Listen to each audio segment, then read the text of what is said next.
Today, I'm going to share 3 progressively more unbelievable stories, and at the end of each of them, I will share the photo or photos that are famously associated with them.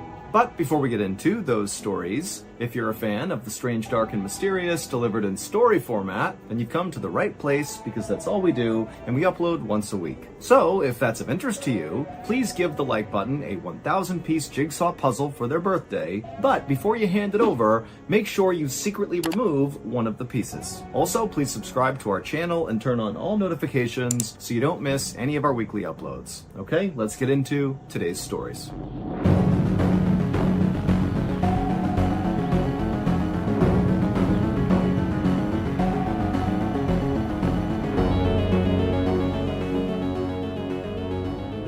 Early on the evening of New Year's Eve in 2010, a 38-year-old man living in the Philippines named Ronaldo Dagsa decided he was just too tired to stay up all the way till midnight. But at the same time, Ronaldo really didn't want to miss out on all the festivities he knew would be going down out on the streets outside that night. So Ronaldo told his wife he was going to go take a nap, and could she please wake him up right before midnight, that way he could go outside and catch the tail end of the big celebration.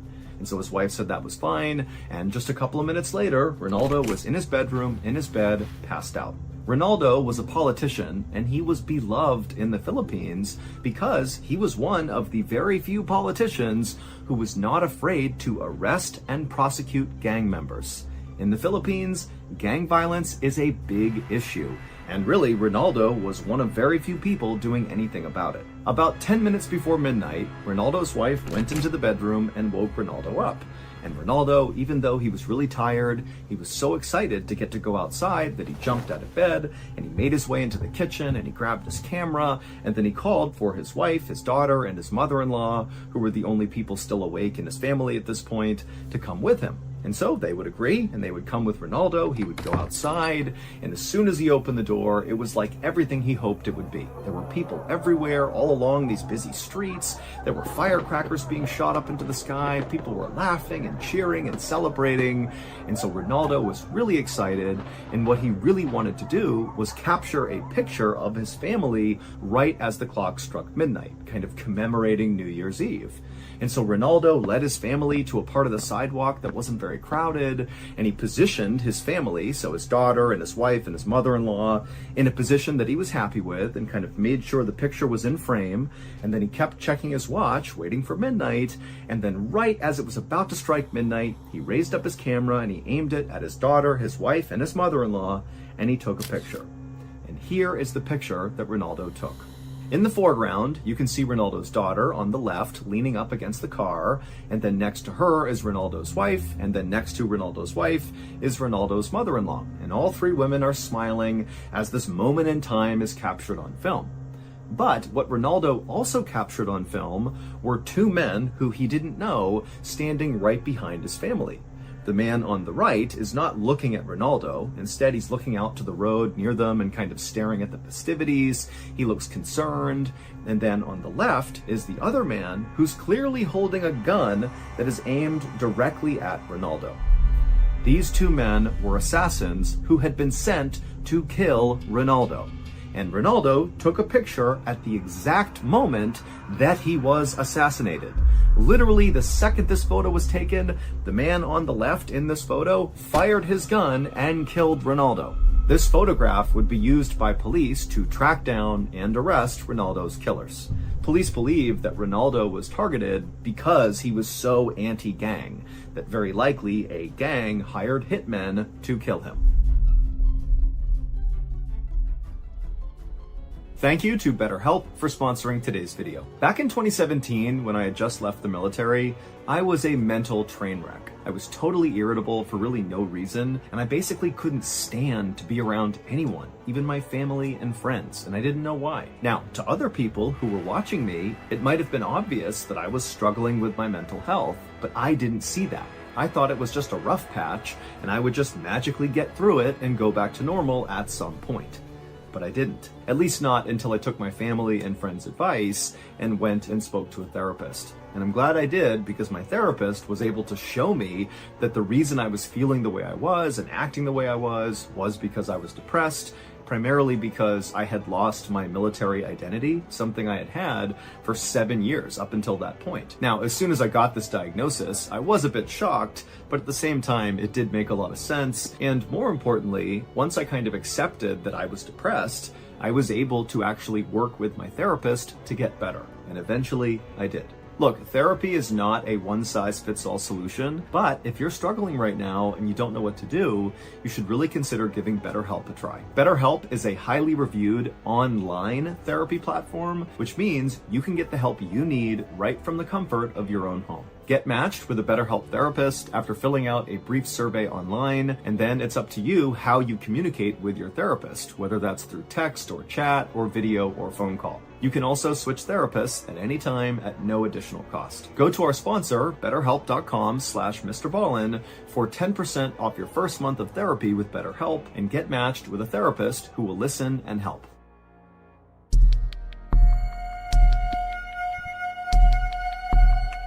On a Friday afternoon in late August of 2008, a homicide detective in Los Angeles, California, named Kevin Lloyd, grabbed a cup of coffee from the break room and then made his way to his office, and he sat down at his desk.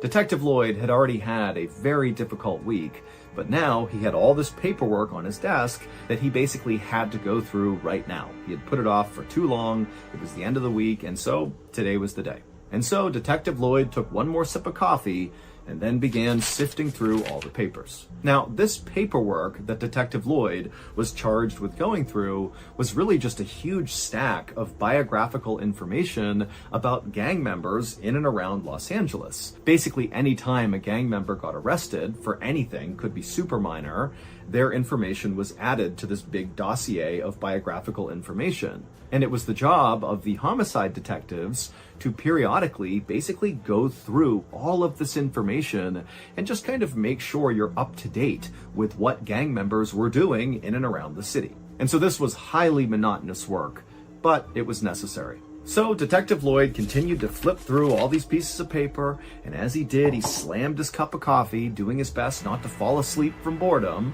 But after about 30 minutes, Detective Lloyd turned the page, and suddenly something he saw immediately stood out to him. And for about 30 seconds, Detective Lloyd just stared at the paper, having no idea what to make of what he was seeing.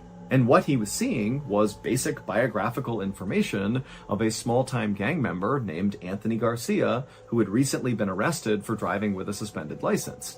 Now, to this point, many other detectives had seen this document about Anthony Garcia, and they hadn't thought anything of it.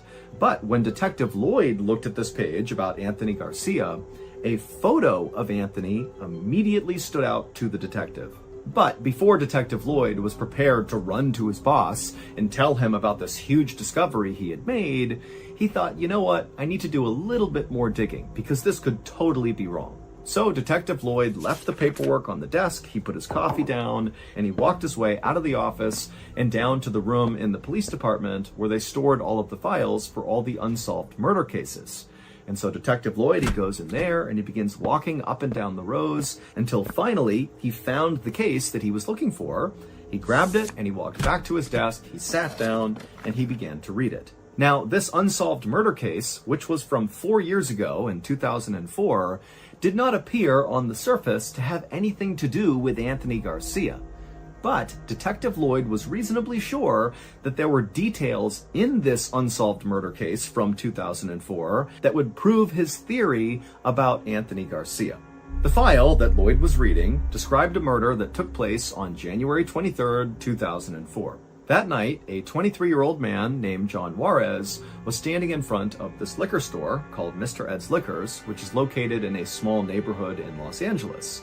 John was a devoted father to a 4-year-old girl, and he was also a devoted member of a gang.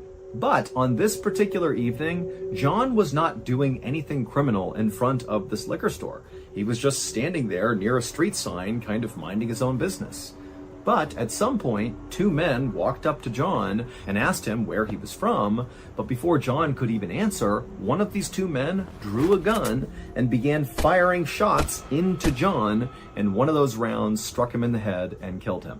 Now, after Lloyd had read through this file and the description of the murder several times and felt confident he had gotten all the information he could, he still wasn't sure if this was enough to prove his theory about Anthony Garcia, so he decided he would actually go to the liquor store where this murder happened and see it for himself. And so Detective Lloyd, he hopped in his car, he drove to Mr. Ed's Liquors, he parked in the parking lot, and he just looked around. He kind of scanned around the whole area. He took in the shape of the parking lot. He looked at the doors on the liquor store to kind of look at the size and the shape. He also saw the nearby street sign that John had been standing near when he was shot and killed. And so finally, after looking all around and feeling like he had seen all that he needed to see, Detective Lloyd felt more sure than ever that his theory about Anthony Garcia had to be correct. And so he drove his car back to the police station, he walked right into his boss's office, and he would tell him that they have been wrong about Anthony Garcia this whole time. He is not some small-time gang member, he is a big player, and he's not even trying to hide it. The photo that Lloyd saw of Anthony Garcia that really stood out to him when he was going through all that paperwork was the photo of Anthony when he was being booked into jail.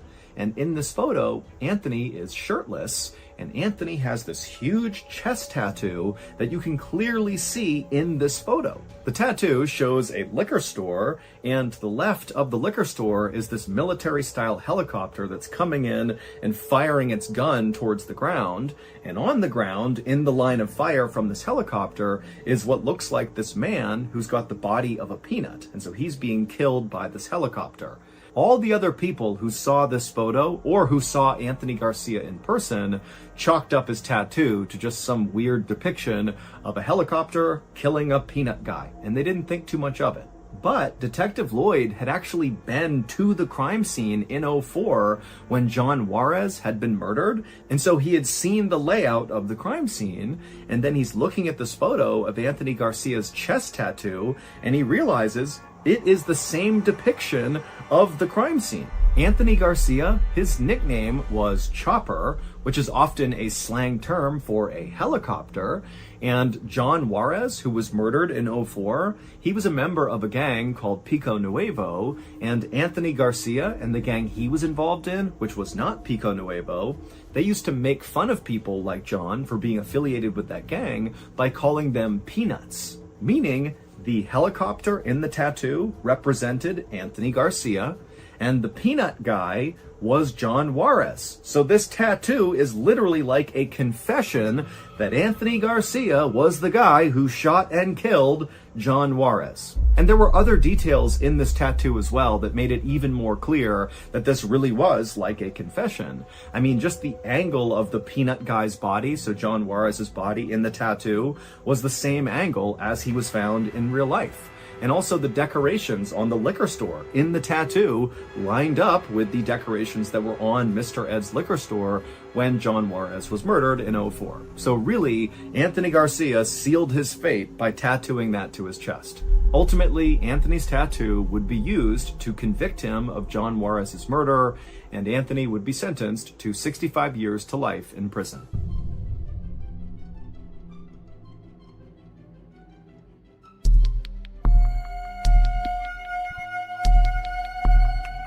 There is a very popular TV show on HBO called Curb Your Enthusiasm, and it's about the mega famous Larry David who created Seinfeld. And so Curb Your Enthusiasm is totally a satire. It's a comedy, it's about Larry David, and in fact, Larry David plays himself in the show. But Larry David in the show is a very exaggerated version of himself in real life. But the show is shot to look like it's almost biographical, but it's not. It's totally comedy. Apparently, in real life, Larry is known for getting into kind of funny, awkward situations, often that he brings on himself. And so on the show, basically every episode, Larry David finds himself getting into totally absurd situations that just get worse and worse and worse because Larry just makes all the wrong decisions. And so it's a really funny show. However, there is one particular episode of Curb Your Enthusiasm that will go down as the single episode virtually everyone who has ever watched the show will remember, and it's not because it was funny. It's because this particular episode had massive ripple effects that nobody from Larry David to writers to producers, anybody involved with this production, could have predicted. The episode in question is called The Carpool Lane, and in this episode, Larry David, the character, is late to a baseball game at Dodger Stadium. And so he's stuck in traffic and he's totally upset. And then he has this idea that if he picks up this prostitute who's right outside his car, that if she gets in the car with him, he'll now have 2 passengers in the car and therefore will be eligible to use the carpool lane that nobody else was using in this traffic jam. And that would allow him to get to Dodger Stadium faster. And so he hires this prostitute and she gets in the car and Larry kind of awkwardly explains his plan. And then he hops in the carpool lane. He makes his way to Dodger Stadium. The plan works great.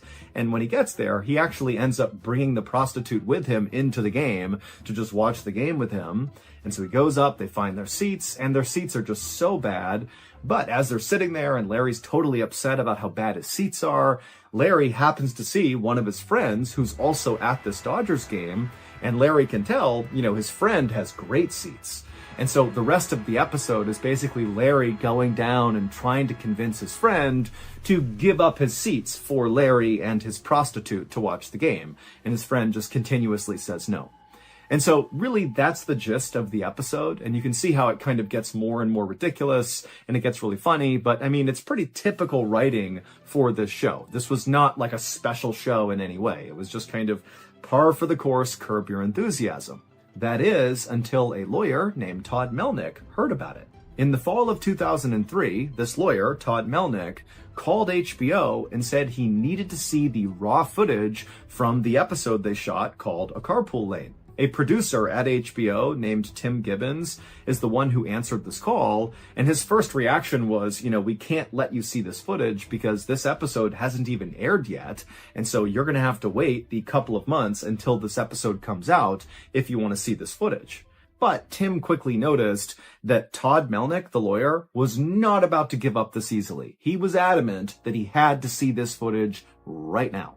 And so eventually, Tim Gibbons actually would go and find Larry David, and he would ask Larry, hey, do you mind if this random lawyer comes and watches this footage from this unaired episode? And Larry was like, okay. And so the next day, Todd Melnick showed up at HBO, and he was led into this small room with a TV, and Tim, the producer he spoke to, as well as Larry David and a few other people from the Curb Your Enthusiasm production, they all filed into this room, and all of them just sat down, and then they began playing the footage, the raw footage from the Carpool Lane episode. And as they watched this footage, which was hours and hours and hours long, the lawyer, Todd Melnick, is watching the footage and just kind of slumping into his chair, just seeming like what he was watching was making him more and more unhappy. That clearly, he was looking for something and he was not seeing it in this footage. But finally, when one of the producers put in the 5th and final tape of raw footage from this episode, Todd Melnick, as he's sitting there watching the footage, which looks basically like Larry walking up and down the steps at Dodger Stadium over and over again, and him also walking in and out of his aisle. They reshot the scene of him sitting down inside of his crappy seats. Todd's watching this over and over again, and then suddenly he sits up and he points at the screen and goes, right there!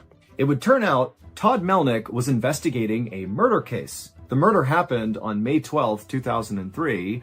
A 16-year-old girl named Martha Puebla was standing in front of her house in a neighborhood in Los Angeles when she was shot by gang members because apparently a rumor had gotten out that Martha was snitching on gang members, and so she was killed. And the police actually had already made an arrest in this murder. They had arrested a guy named Juan Catalan.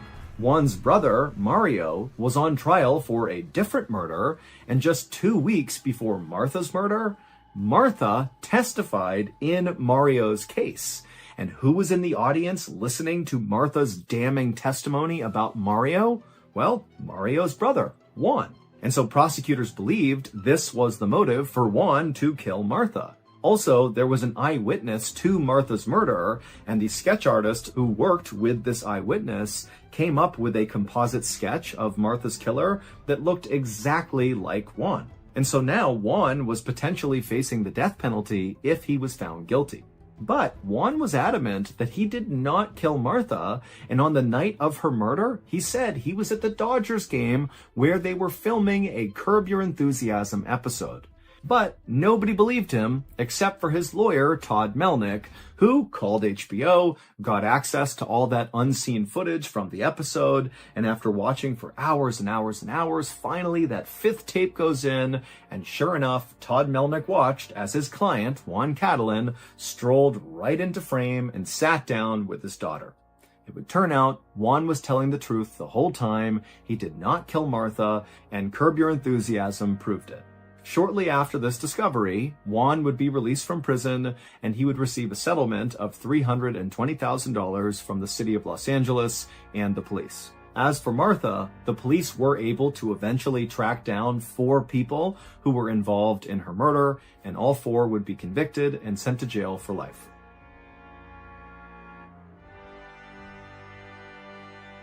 There is a road in Detroit, Michigan called Knock Knock Road that is quite possibly one of the scariest places in all of America. As the story goes, there was this little girl who was biking on Knock Knock Road, and she was struck by a car. Now, the driver sped off and did not help the girl, and the driver was never caught, but the little girl, she would eventually pass away from her injuries. And since that tragedy, motorists on Knock Knock Road have constantly reported seeing glimpses of a little girl lurking around this road, often at night. But those are nothing compared to what happened to this married couple. One night, a man and his wife were coming home from dinner, and they were driving on Knock Knock Road, when suddenly, from outside the car, they heard this high-pitched scream. And so reflexively, the man who was driving slammed on the brakes, and then he and his wife looked out the window to see where the scream was coming from. Now, at first, they didn't see anything, but then, right in front of them, they saw a quick glimpse of a little girl who then vanished. And then, from behind them, they began to hear a knocking on their back windshield. And so the man and the wife, they looked at each other and then slowly turned around to see what was there.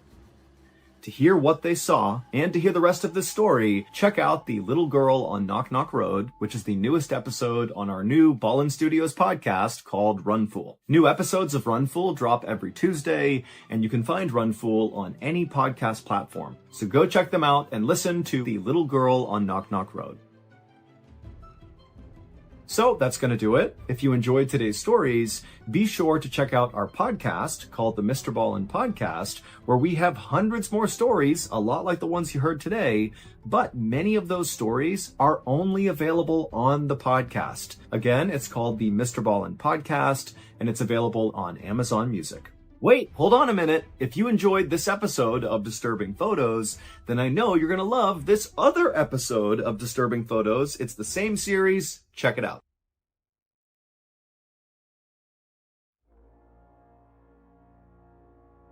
Today's story is a skydiving disaster story. However, it does not go the way you think it will. And at the end of today's video, there is a very special call to action that is connected to the main story that I think many of you will be very excited to participate in. But no pressure. However, before we get into that story, if you're a fan of the strange, dark, and mysterious delivered in story format, then you've come to the right place because that's all we do, and we upload once a week. So, if that's of interest to you, please sneak in to the like button's house and swap out their cat for an identical looking cat. Also, please subscribe to our channel and turn on all notifications so you don't miss any of our weekly uploads. Okay, let's get into today's story.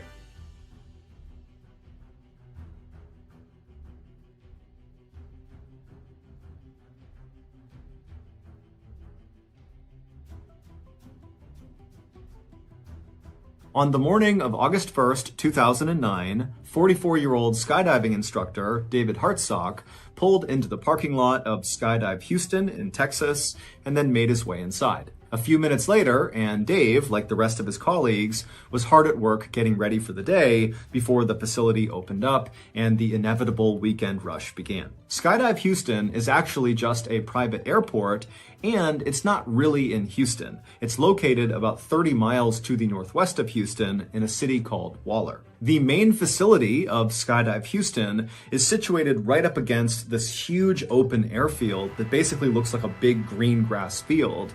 And the main facility itself is comprised of several large buildings, one of which is a huge hangar that contains the Super Twin Otter airplanes, which are the little aircraft that bring the skydivers up so they can jump out. Because Skydive Houston offers something called tandem jumping, it gets a lot of first-time jumpers. Tandem jumping is when a skydiving student attaches to the front of their instructor. Literally, they're buckled onto them, and then the two of them leap out of the plane together, with the student never detaching from the instructor. This method allows the student to just kind of go along for the ride and have no responsibility, while the instructor, who's attached to them, does everything. They make sure they're both stable in the air, they're the ones that pull the ripcord to deploy the chute, they're the ones that land them safely on the ground. And so obviously, tandem jumping really appeals to first-time jumpers. Dave had finished his 3-year-long training course to become a certified skydiving instructor just a few months earlier. But even prior to going through this course, Dave was already a very experienced skydiver with over 800 jumps to his credit. And the reason he had so many jumps is because Dave loved skydiving. It had given his life a focus that really nothing else ever had. Dave had always been a kind of average guy. He lived in a very modest house in a suburb of Houston, and for much of his life, he had worked very normal blue-collar jobs, like he had been a cook at 2 different chain restaurants, he had managed a grocery store, and he also had worked at a soda bottling plant. Dave was divorced and had no kids, but he had a really good group of friends who liked to go to bars and go bowling and play darts. And while Dave was never really unhappy with the way his life was going, as he started to creep into his 40s, he couldn't help but think, I haven't really done anything big or important in my life. And so, in 2004, not long after Dave got divorced, one of his good friends asked him if he wanted to go skydiving with him to celebrate that friend's 40th birthday. And Dave immediately thought to himself, this is it. This is a chance to do something big with my life. And so he told the friend, yes, I'd love to go. And after that first jump that Dave did with his friend, Dave was hooked. Whenever Dave was falling through the sky at over 100 miles per hour, it was like nothing else in the whole world even existed. Life became very simple and beautiful. The manager at Skydive Houston saw Dave come in every weekend for years to do all these jumps, and finally, he just offered Dave a job. And so that was how Dave left the soda bottling plant to become a skydiving instructor. So, August 1st, 2009 was a Saturday, and Saturdays at Skydive Houston were incredibly busy with basically non-stop tandem jumps all day. Whenever Dave was not working, so he was jumping on his own, he would always pack his own parachute because, like many other skydivers, he liked to make sure it was done exactly right. But when Dave was working, especially on Saturdays when it was so crazy busy, he didn't have time to pack and repack his parachute after every single jump because he was constantly being sent up again and again and again to take another student. And so instead, he would take one of the pre-packed parachutes that were left out for instructors inside of their clubhouse. That particular Saturday in August of 2009 went very quickly, with Dave going up one after another with different students and jumping out and pulling the chute and landing safely over and over again. And then finally, at the end of the day, right around 4 o'clock, when Dave was getting ready to be done for the day, his manager came up to him and said, "Hey, do you mind doing one more tandem jump?" And even though Dave was really exhausted, he's dripping sweat, it's super hot outside, he'd done 6 jumps that day, which was a lot, he said, "No problem."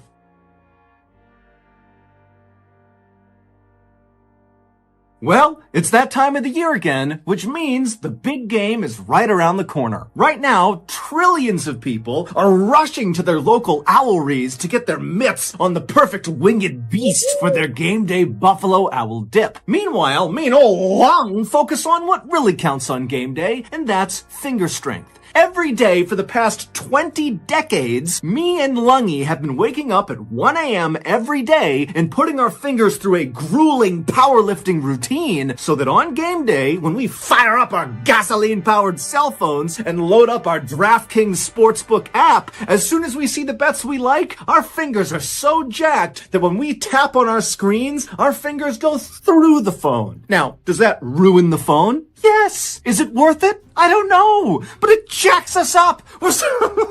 Now, does that ruin the phone? Yes. Now, does that ruin the phone? Yes. But is it worth it? Probably not. But it gets me and old Lungy jacked up on game day. So, if you want to be a betting behemoth like me and old Lung, then you better put that hooter back in the owlry and head to your local gym and start pumping some finger iron. Because this year, I'm teaming up with DraftKings to give all new customers a winning offer. All new customers have to do is sign up for DraftKings using my promo code, MrBallen, and then bet at least $5 on the big game, and you will instantly receive an additional $200 in bonus bets. Yes, it really is that simple. New customers who bet $5 on the big game will get $200 extra in bonus bets. Wondering what you could use that $200 in bonus bets on? You could try same game parlays, where you combine multiple bets from one game, like which team will have the most passing yards and which team will have the first touchdown of the night for even bigger winnings. If mobile sports betting is not yet available in your state, don't worry, you can still get in on the fun with DraftKings Daily Fantasy. Download the DraftKings Sportsbook app now. New customers use promo code MrBallen and bet $5 on the big game and get $200 instantly in bonus bets. Again, that's promo code MrBallen only at DraftKings Sportsbook. Okay, back to the story.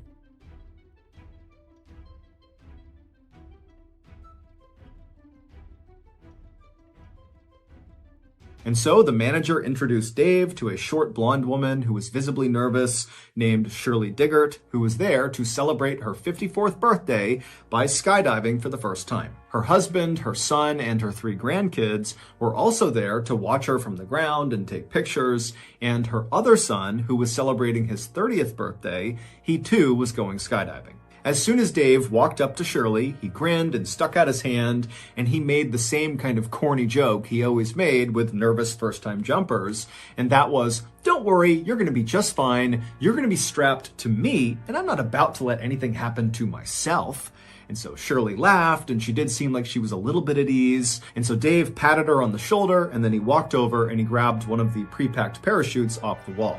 These chutes actually contained 2 parachutes inside of the backpack. There was the main chute, which typically is the only chute that gets deployed on a jump, and then there was the reserve chute, which is a little bit smaller and is not normally used unless there's some sort of emergency where the main chute fails. After every jump, because the main chute has been deployed, it gets repacked and stuffed back into the backpack. But the reserve chute, because it almost never gets deployed, just stays packed. And so Skydive Houston, like basically every other skydiving facility, has certified technicians come in periodically to test the reserve chutes inside of the bag to make sure they're still packed exactly right. After grabbing the pre-packed parachute off the wall, Dave walked back over to Shirley, who was now in the staging area putting on her flight suit. A flight suit is a single garment. It kind of looks like a big onesie for an adult. And so Dave walked over, he put the parachute down, he tugged and pulled on her flight suit to make sure it was good, and then after he was satisfied, he picked the parachute back up and he signaled to Shirley, as well as Shirley's son, who was also skydiving, to follow him. And so the trio, they left the staging area, they went outside right to the airfield where there was a Super Twin Otter idling and other jumpers were climbing on board to go for a jump. And so Dave, Shirley, and Shirley's son got in line, they boarded the plane, and a few minutes later, they were airborne. As the plane slowly climbed up to 13,500 feet, which is the jumping altitude, Shirley was sitting directly in front of Dave. They were on a bench seat on the back right of this little airplane, and Dave made a point of talking to Shirley and asking her where she was from and what she did to kind of ease her nerves. Shirley would tell Dave that this was not the kind of thing that she typically did. In fact, she told Dave that her other son, who was jumping with them, when he first decided he wanted to try skydiving a year earlier, earlier, she had desperately tried to talk him out of it, saying it was too dangerous. But recently, Shirley and her husband had decided that they needed to be more adventurous. They lived in a quiet town in rural Texas where Shirley was a mail carrier and her husband worked in a mine, and their lives were just kind of simple and very routine-oriented and kind of boring. So when Shirley's son, who was skydiving with them that day, had asked Shirley to go skydiving on her 54th birthday, she saw it as an opportunity to break the mold and do something adventurous, and so she said yes. And so Dave told Shirley about how he had discovered skydiving much the same way she had, and they really bonded over that. About 20 minutes after takeoff, all the tandem jumpers on the plane were now attached to their instructors, so Shirley was now buckled onto Dave. And then when they reached 13,500 feet, the jumping altitude, one of the instructors slid open the side door. It was time to jump. And the first one who was jumping was Shirley's son. And so from all the way back in the plane, Shirley called out to her son, "Have a good jump, I'll see you on the ground," as her son kind of waddled to the edge of the door with his instructor, and the two of them jumped out and disappeared into the air below.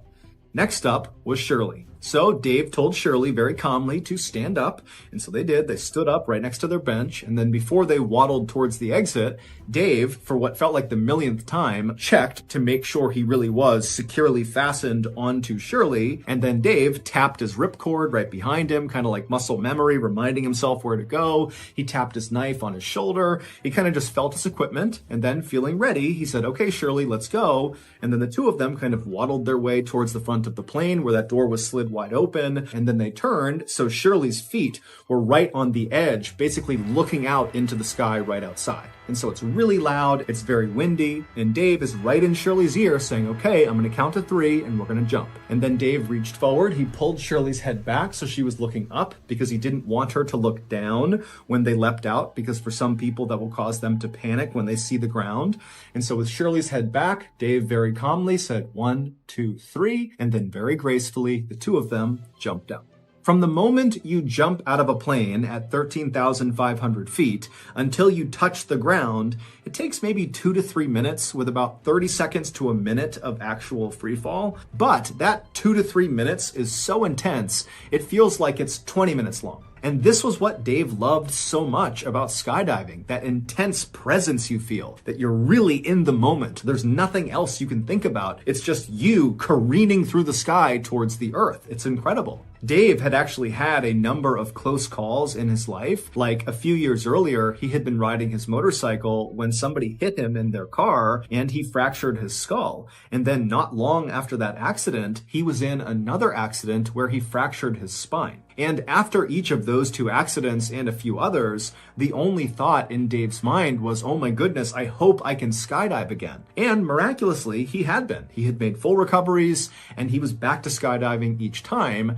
And so now, whenever he jumped out of a plane, he just felt so lucky. The plan for that evening's jump was for Dave to rotate them 360 degrees 3 separate times so Shirley could get a full look down across Houston and all over Texas and just kind of see the world around her from so high up in the air. And then, whenever Dave noticed that they were at 5,000 feet using his wrist altimeter, which is basically like a watch that tells you how far you are from the ground, Dave would pull the ripcord, the main chute would deploy, and they would float gently down to the ground.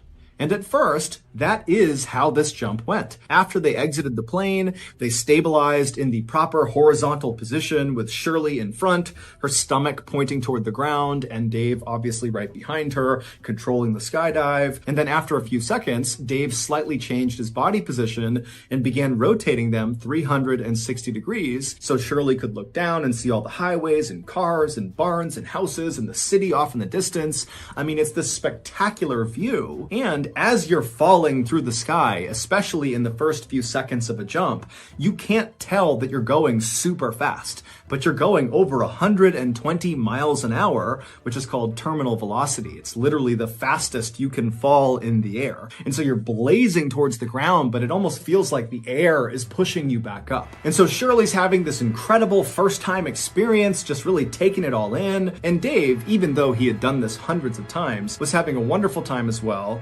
But Dave really was just focused on his altimeter because when they hit 5,000 feet, he needed to pull the parachute. And so they're cruising along. Dave's checking his altimeter over and over again. And then finally, he sees 5,000 feet. He quickly looks around him to scan for any other jumpers. He's clear. And so he reached back and he pulled his ripcord handle for his main chute. Now, normally, when you deploy your main parachute, depending on what kind of parachute you're using, there's actually kind of a slow unfurling. It's not like suddenly the chute is deployed and then you just stop. That would not work. You'd get destroyed every time you skydive.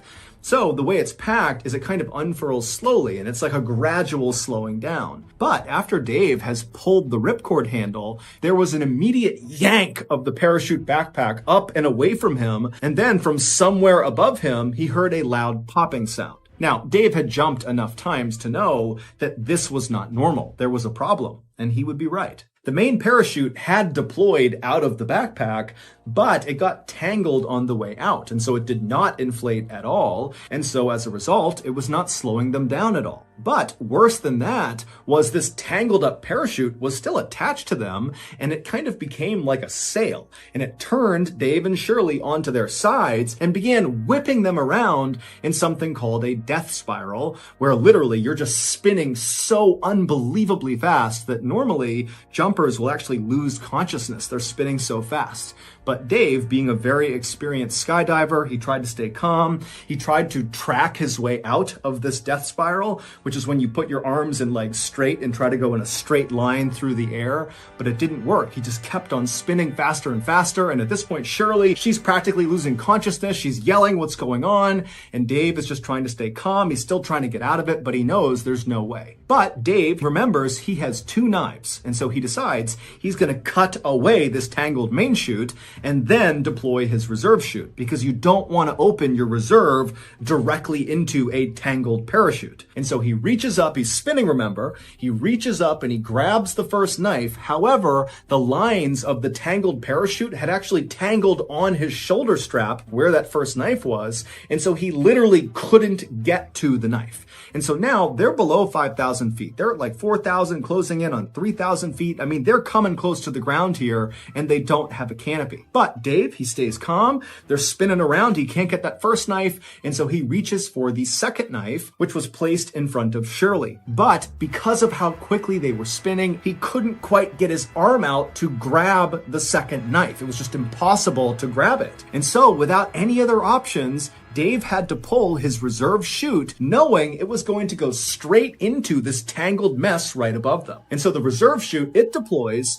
and it does work, at least at first. There's that gradual slowing down sensation that Dave immediately feels. Their spin begins to stop, and for a second, it seems like they're going to be saved by this reserve chute, because by now, they're only about 2,000 feet from the ground. However, the worst case scenario happens to Dave and Shirley. As soon as their reserve chute was up over their head, inflated, their main chute suddenly caught air and inflated as well. So they had 2 parachutes. Now, you can land with 2 parachutes, absolutely. However, sometimes in a worst case scenario, the 2 parachutes will catch wind going in opposite directions. So basically the parachutes will go out to either side of the jumper or jumpers if it's tandem. And then you basically have wings that aim the jumpers straight at the ground. It's like an accelerant. It causes them to literally speed up straight towards the ground. And once you start moving in this position, which is known as a down plane, it's almost impossible to get out of it, because the faster you go, the more inflated these 2 parachutes become. And so Dave knows they are less than 2,000 feet from the ground. They're in a down plane, which is almost always fatal. And so all he can do is try to get out of the down plane. And so Dave, with all his might, he begins yanking on the different lines of both parachutes, and he manages to get them out of the down plane, which is nearly impossible to do. He does it. And then both parachutes collapse. And suddenly, Dave and Shirley have no parachute. They're less than 1,000 feet from the ground, and they are falling once again over 100 miles per hour straight down to the earth. Now, at this moment, Shirley is crying, she's screaming, she doesn't know what's going on, and Dave has this incredible sense of calm come over him. Years ago, Dave had given up on the idea of ever having a family or of having kids. He was a really good guy who would have been a great father, but it just wasn't in the cards for him. Instead, Dave had found skydiving. Oftentimes, Dave would stay late at Skydive Houston and just sit around the campfire with the other instructors and the other jumpers and drink beers and eat burgers and tell stories. And sometimes Dave would even sleep the night at Skydive Houston because he didn't want to go back home to his empty 3-bedroom house where all he wanted to do when he was there was go skydiving again. But now, literally staring down his own death, knowing that it's going to happen any second, the only thing he could think about was Shirley. He didn't care if he died. He felt like he had found his calling. If he died doing it, so be it. But Shirley, her husband, her son on the ground, her son skydiving, her 3 grandkids, they're going to see Shirley hit the ground and die. He just couldn't handle it. He thought, I have to do something to protect Shirley. And with only a few hundred feet to the ground, Dave yelled to Shirley, "Tuck your knees up." And Shirley immediately did it. She threw her knees up. And as she did, Dave pulled back as hard as he possibly could on the risers and the toggles in an attempt to switch places with Shirley. Shirley was in front of him. Her body's going to hit the ground first. Dave flipped them around so that his back was going to hit the ground first. He was going to sacrifice himself to maybe save Shirley. When they hit the ground, people a quarter mile away heard their impact. And when they hit the ground, all of Shirley's family saw it. Everybody saw it. They went running over to the crash site. And when they got there, there was this tangle of bodies and this parachute. And as they're staring at it, they watched one of the bodies move. It was Shirley. She was alive. After paramedics arrived, they cut her off of Dave's body and they rushed her to the hospital where she had serious injuries. She had several broken vertebrae and very significant internal injuries, but none of them were life-threatening. She would survive. However, 3 days after arriving in the hospital, Shirley got devastating news. Dave had been rushed to the hospital as well right after Shirley had, but he finally had succumbed to his injuries and passed away. Dave's last-ditch maneuver had worked. He had saved Shirley's life at the cost of his own. However, not long after Shirley and her family found out about Dave's death, they got another call, and this time it was to tell them that the news about Dave's death was premature. He was not dead. However, he was paralyzed from the neck down. A few weeks later, after Shirley got out of the hospital, she immediately went to the intensive care unit where Dave was being treated to see him for the first time since their accident. And when she saw him, he was sitting in a wheelchair covered in tubes and wires, and she just stood there looking at him. And Dave, when he saw Shirley, he just started to cry. At this point, Shirley walked up to him, she gave him a hug, and she said, "I love you." Today, Dave and Shirley are still friends. Shirley has recovered completely because of Dave's heroic act. Dave, on the other hand, remains paralyzed and only has a little bit of feeling in his right arm. He now lives in Texas with his mother, who looks after him full time, and they desperately need our support. My family has already made a donation to his GoFundMe page, and I hope some of you will do the same thing. You can find his GoFundMe page in the description below, and after speaking with him, he assured me that all of the donation money is being used to take care of himself. He has a lot of care that he needs, his mom can't do it alone, and so anything we give them is just making his life a little bit easier.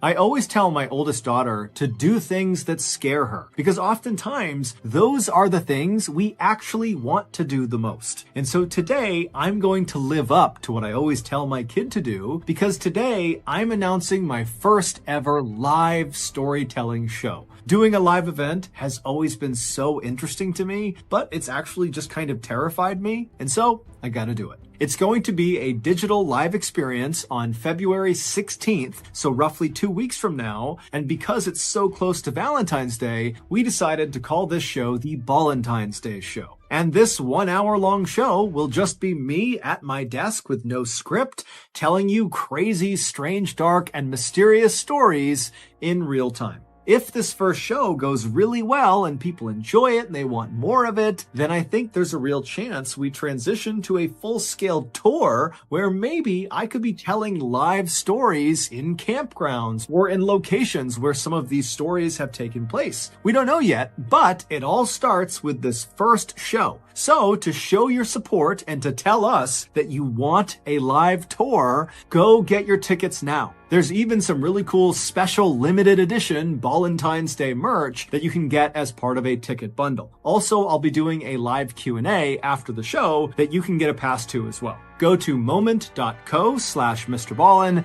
to get your tickets, to get your merch, to get your after party passes. Again, that's moment.co/MrBallen. Happy Valentine's Day. So that's going to do it. If you got something out of today's episode and you haven't done this already, please sneak into the like button's house and replace their cat with an identical looking cat. Also, please subscribe to our channel and turn on all notifications so you don't miss any of our weekly uploads. We now have a podcast called the MrBallen Podcast that puts out brand new podcast exclusive stories on Monday mornings, and on Thursday mornings, we put up the remastered audio of our best YouTube videos. Again, it's called the MrBallen Podcast, and it's available exclusively on Amazon Music. We have 2 additional YouTube channels. One is called MrBallen Shorts. The other is called MrBallen en Español. We post near daily content on TikTok, Facebook, and Snapchat. All of those pages are just called MrBallen. If you want to get in touch with me, please follow me on any major social media platform and then send me a direct message. My username is just @MrBallen, and I really do read the majority of my DMs. Check out our merch at shopmrballen.com, and if you have a story suggestion, please submit it to our subreddit just called MrBallen. It's linked in the description below. So whether I see you on Instagram, Twitter, TikTok, Reddit, YouTube, Facebook, other YouTube channels, the podcast, wherever, just know that I really appreciate your support. And until next time, that's going to do it. See ya. Today, we're going to look at 3 places you can't go and people who went there anyways. But before we get into those stories, if you're a fan of the strange, dark, and mysterious delivered in story format, then you've come to the right place because that's all we do and we upload once a week. So if that's of interest to you, please steal the like button's mail and take all the money their grandmother sent them for their birthday. Also, please subscribe to our channel and turn on all notifications so you don't miss any of our weekly uploads. Okay, let's get into today's stories.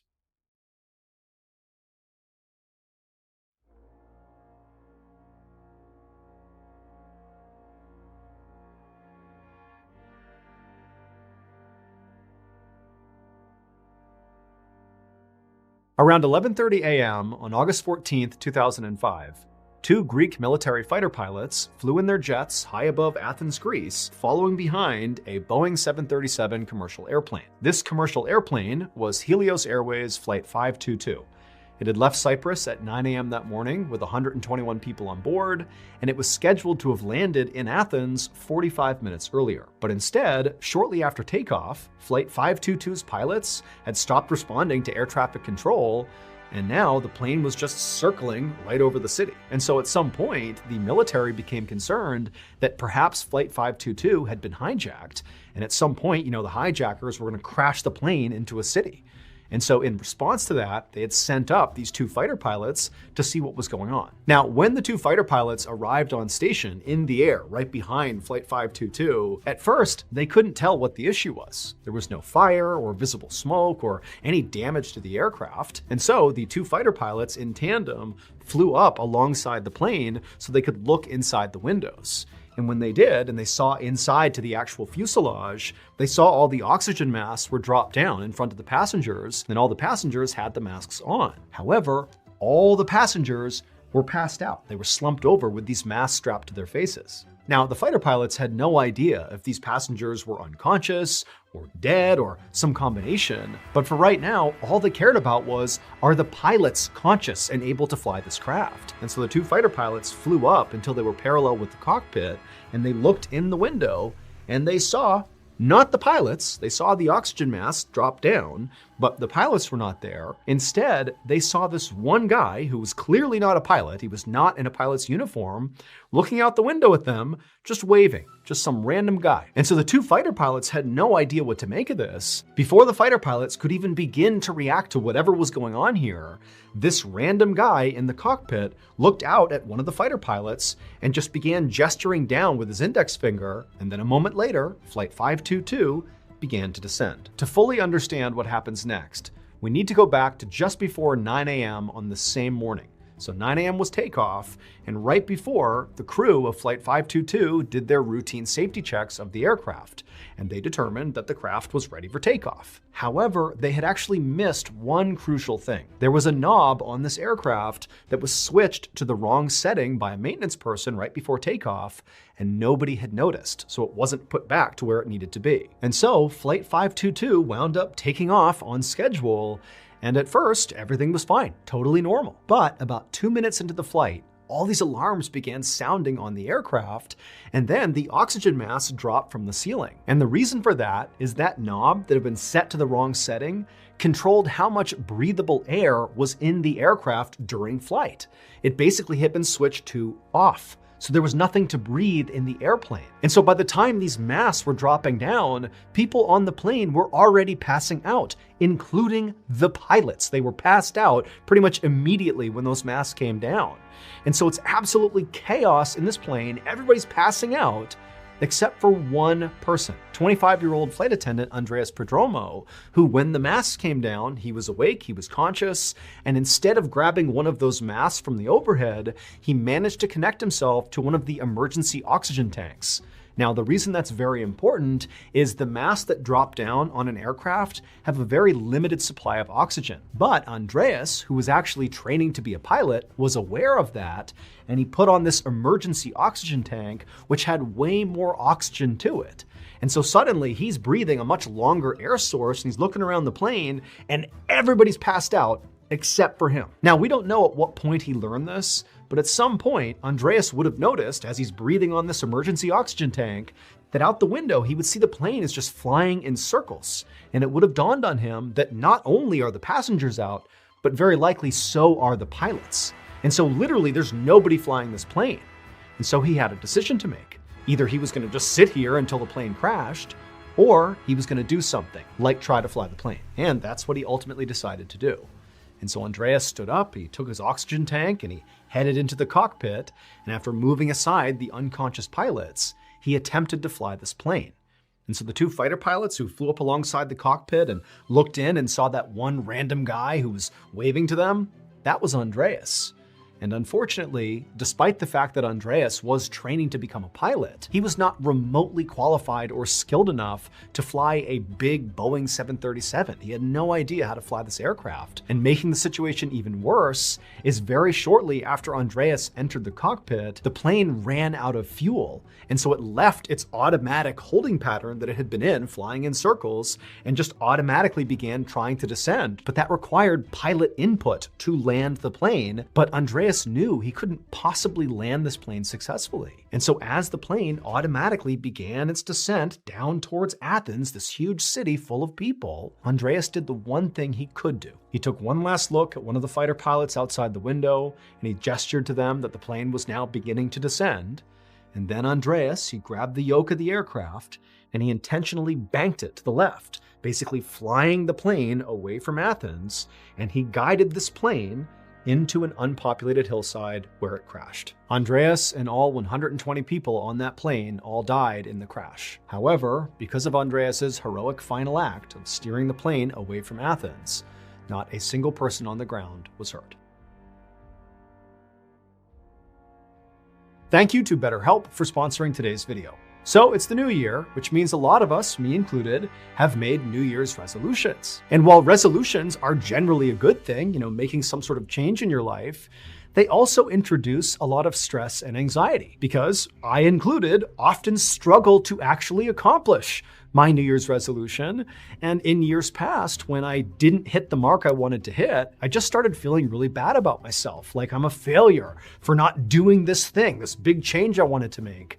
And so then not only am I not making the change, but I also feel worse about myself. So it's a vicious cycle. And in years past, when I wasn't in therapy, these types of situations would kind of cause me to emotionally spiral, and it would really negatively affect my whole life. But like I just mentioned, because I'm in therapy, when I have those negative thought loops, I turn to my therapist to try to deal with them. So if you're someone who right now is dealing with some negative thought loops, whether they're tied to, failing to adhere to your New Year's resolution or tied to something totally different, you really ought to consider giving therapy a try. And a great, highly accessible, highly reviewed option for therapy is BetterHelp. BetterHelp is a fully online therapy service, which makes the whole process a whole lot more comfortable and convenient. All you do is fill out a brief questionnaire online, and then they'll match you with a qualified therapist in as little as a couple of days. The therapists on BetterHelp are a diverse network of over 30,000 licensed professionals with a wide range of specialties and backgrounds. And the best part is, if the therapist you get matched with is not a great fit for you for any reason,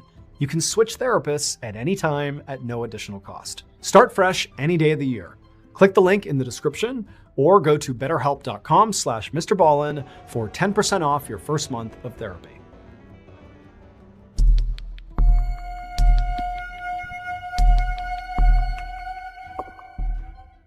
On the evening of February 1st, 2009, a 32-year-old man named Luo Jinfa stood in the doorway of his apartment in Taiwan, waiting for his landlord to finish lecturing him about being late on his rent. Luo had just moved into this apartment 2 months earlier in December. And this was not a very nice apartment. It was a cramped downstairs unit with no air conditioning, so it was really sweaty and awful in there most of the time, but it was all Luo could afford. He wasn't working right now and knew this was the best he was going to get. As the landlord continued to berate Luo about how he was totally within his rights to evict Luo if he didn't pay him, how he'd already given Luo an extension, and what's going on here, you got to get your act together. As all that was happening, Luo just was totally quiet and just was waiting for the landlord to be quiet. Because at this point, Luo didn't really care about the rent side of this discussion. He just wanted his landlord to be quiet so he could ask him a very strange but important question. And finally, after about 5 minutes of the landlord just ranting, the landlord stopped for a second to try to calculate how much interest he could potentially charge Luo. And as the landlord began scribbling notes on his notepad, Luo saw his opportunity. And he said, "Excuse me, I don't mean to interrupt, but I actually need to ask you something." And the landlord was sort of caught off guard by the way Luo was approaching him. The landlord thought he was intimidating Luo, so the idea that Luo was now gonna, interrupt him and go a different direction with this conversation felt sort of disrespectful. But the landlord looked at Luo like, "What question could you possibly have?" And Luo just said, "Do you know if anyone's been murdered inside of my apartment?" After Luo asked the question, the landlord just stared at Luo like he didn't really know how to process this question at all. But then after a moment, this look of shock disappeared, and once again, the landlord was just annoyed with Luo and said, "You know what? I know what's wrong with you, but I'll be back in a month and you better have your rent." And then the landlord just turned around and walked away without answering Luo's question. Now, Luo was pretty stressed out about paying the rent. I mean, he had no money and had no idea how he was going to pay his landlord in a month. But the much more pressing issue in Luo's life were the very strange things happening inside of his apartment, which is what prompted him to ask that strange question to his landlord. And so not getting an answer to that question just made this whole situation that much more stressful for Luo. And so after the landlord disappeared down the hall, Luo kind of hesitantly turned back around and went back inside his apartment and shut the door, and immediately he just felt terrified. 1 month later, on March 2nd, 2009, a day after the rent was due, Luo's landlord had still not received rent from Luo, and so he spent that entire day, March 2nd, calling Luo, trying to get him on the phone to be like, "Where's my money?" But Luo wasn't answering his phone, and so eventually the landlord went to Luo's apartment and knocked on the door. Eventually, when Luo didn't come to the door, the landlord just used his own key to let himself in. Now, the landlord didn't really know what to expect when he walked inside of Luo's apartment. All he knew was that Luo was kind of a weird guy, and he certainly wasn't paying rent, and his general impression of Luo was definitely a bad one, and so he kind of expected the apartment to reflect the negative things he thought about Luo. But when he stepped in there, even the landlord was shocked at what he saw. I mean, the apartment was in total disarray. Furniture was all over the place and stacked up against the walls in weird arrangements, and there were all these bottles of empty alcohol all over the place. There was a freezer that Luo had moved to the middle of the living room floor. I mean, the place just was a total mess and just kind of all over the place. But the thing that really creeped the landlord out the second he walked in there was that all over the walls were these yellow and red pieces of paper with prayers written on them that had been stabbed into the wall with individual knives. Like Luo had taken a prayer and stabbed it to the wall over and over and over again, all over the apartment. Now, the landlord had no idea what to make of any of this. He just knew he was done with Luo. He was evicting him. And so he quickly searched the apartment just to make sure Luo was not really in here. And he wasn't. The apartment was empty. And so after that, the landlord just left the apartment. He locked the apartment. He went and got a new lock at the hardware store, came back, replaced the lock, and was determined to never let Luo ever come back. And in fact, Luo would not come back. The landlord never had to worry about, telling Luo to stay away. He just never came back. And for months, Luo's old apartment just sat empty. Fast forward 7 months after the landlord went inside of Luo's apartment, and the landlord's brother approached the landlord and said, "Hey, can I rent out that apartment? No one's using it." And the landlord said that was fine, but the brother would have to clean up the apartment because nobody had touched it since Luo had lived there. So a couple of days later, on October 18th, the landlord's brother, along with the landlord, met at Luo's apartment. They went inside and they totally cleaned it out. Basically all the furniture and the lamps and everything in there, some of Luo's old clothes and things he had left behind. They took it all out of the apartment and they loaded it into a truck and they drove to a nearby recycling facility where they sold whatever they could and then dumped the rest, and then they left. However, when the workers at the recycling facility began processing some of the junk that had been left behind by the landlord and the brother, they made a discovery that immediately made them stop and contact the police. It would turn out Luo had not actually abandoned his apartment. In fact, he had never left his apartment. So Luo had become totally convinced that his apartment was haunted by a ghost. At night, he would hear walking around above him, even though he knew nobody actually occupied the apartment right above him. And so the footsteps didn't make any sense. And then sometimes he would claim that he would see these shadowy figures wandering around inside of his apartment. Now, it's worth noting that Luo did have mental health issues and he was a drug user, but he was absolutely adamant to the people he spoke to that there was something strange happening inside of his apartment. And so he began to wonder if, maybe somebody had been murdered in his apartment and their ghost was now haunting him. Hence the question to his landlord. And so this haunting, or whatever it was, just continued night after night, day after day for Luo, and it was driving him absolutely mad. But Luo discovered there was actually one place he could go in his apartment that would sort of protect him from whatever was happening inside of there. And that was to lock himself inside of his bedroom. However, his bedroom was not a real room. His bedroom was that big freezer the landlord found sitting in the middle of his living room. Luo had been climbing in there and shutting it to protect himself from this entity at night. But he would always prop the lid open just enough so that air could come in and out of there because it was airtight. However, shortly after Luo's conversation with his landlord about being late on rent, Luo had gone back inside his apartment, gotten really drunk, climbed inside of his bedroom, shut the lid, and forgot to prop it open. And so as he lay there, he slowly suffocated to death because there wasn't any circulation. And after he died inside of his freezer, nobody found him. And then 7 months later, after Luo's landlord and his brother emptied out Luo's apartment, they brought that freezer along with everything else to the recycling facility where the workers there would open up the freezer and they would find Luo.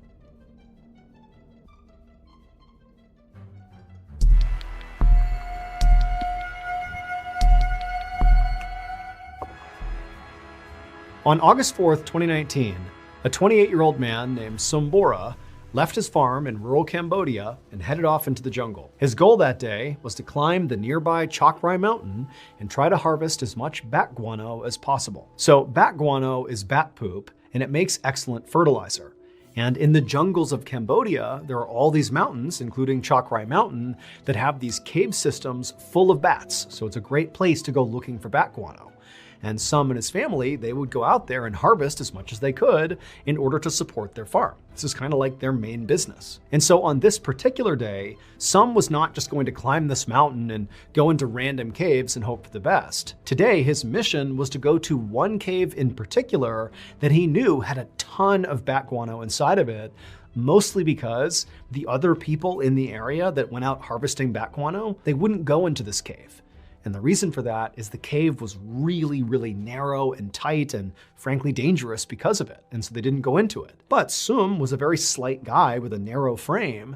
And so he could basically get himself into tight spaces and reap the benefits of places like this cave. And so after hiking for about an hour through the jungle and then up this mountain, Sum finally reached the entrance to this particular cave. And it was an opening that was about 3 feet by 3 feet, and you really couldn't see very far into it. But Sum knew what he was doing, and pretty much immediately got down on his stomach.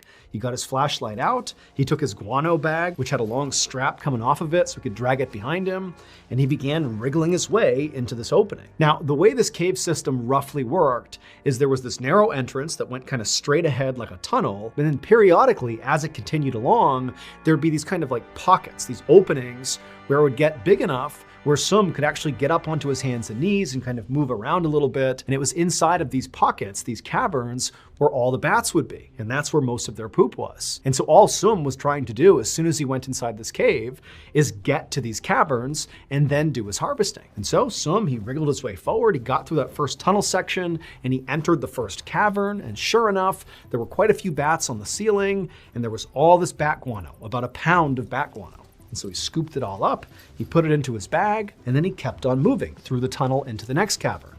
And as he was making his way down that second stretch of tunnel, shining his light ahead, he saw what looked like the walls moving up ahead when he was looking into the next cavern. But he knew that was not actually the wall moving, there was a whole bunch of bats in this next cavern. And so from his perspective, it seemed like there were way more bats in that cavern than this one. And so in theory, this next cavern was gonna have a ton of bat guano, potentially all he would need for this entire journey. He could just pack his bag and leave after this next cavern. However, there was a small problem. Now, Sum had come to this spot many times before, and he knew that going from the first cavern to the next cavern had a little bit of a hiccup. On the ground, as you cross the threshold into this second cavern, was a crack in the ground that basically ran perpendicular to the way this tunnel ran. Now, the crack was only about 6 inches wide, but when you were over it shining a light down into this crack, it was like it went on forever. It was like this unending hole in the earth. And so Sum always just got creeped out climbing over this crack because there was really no way to go around it. You really had to go right over the top of it because all he was thinking about is like, what's down inside of this deep hole in this cave? It's reminiscent of how people are scared of really deep oceans, like thalassophobia. It's fear of what's down there. And so Sum just really didn't like it. But again, he knew there was going to be a ton of bat poop if he could just cross over that crack, and so it was worth it. And so Sum, he wriggled his way through the tunnel, he reached the crack, he kind of shined his light down and again saw just this never-ending pit that just shot straight down into the earth. But Sum took a deep breath and he wriggled over the top of it successfully. And after he crossed it and he was about to enter into the cavern to get this huge bat guano payload, he felt something tugging on him, and immediately he was terrified and he whipped his head around wondering what could possibly be grabbing him. When he realized nothing was grabbing him, it was his guano bag that he dragged behind him with that big strap. It had gotten stuck on the crack itself. Sum was immediately relieved because he had really hyped up the idea that maybe there was some monster behind him or something, but there wasn't, and so he just kind of grabbed his strap and kind of jimmied the bag out of the crack.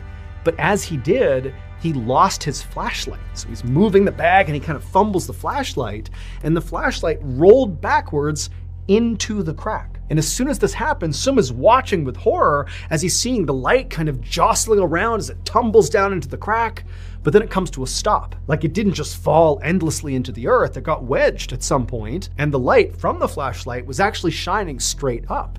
So it was pretty near the surface. And so Sum's thinking to himself, okay, That's bad. I can't lose my flashlight. I have to be able to see to get the bat poop and to get out of here.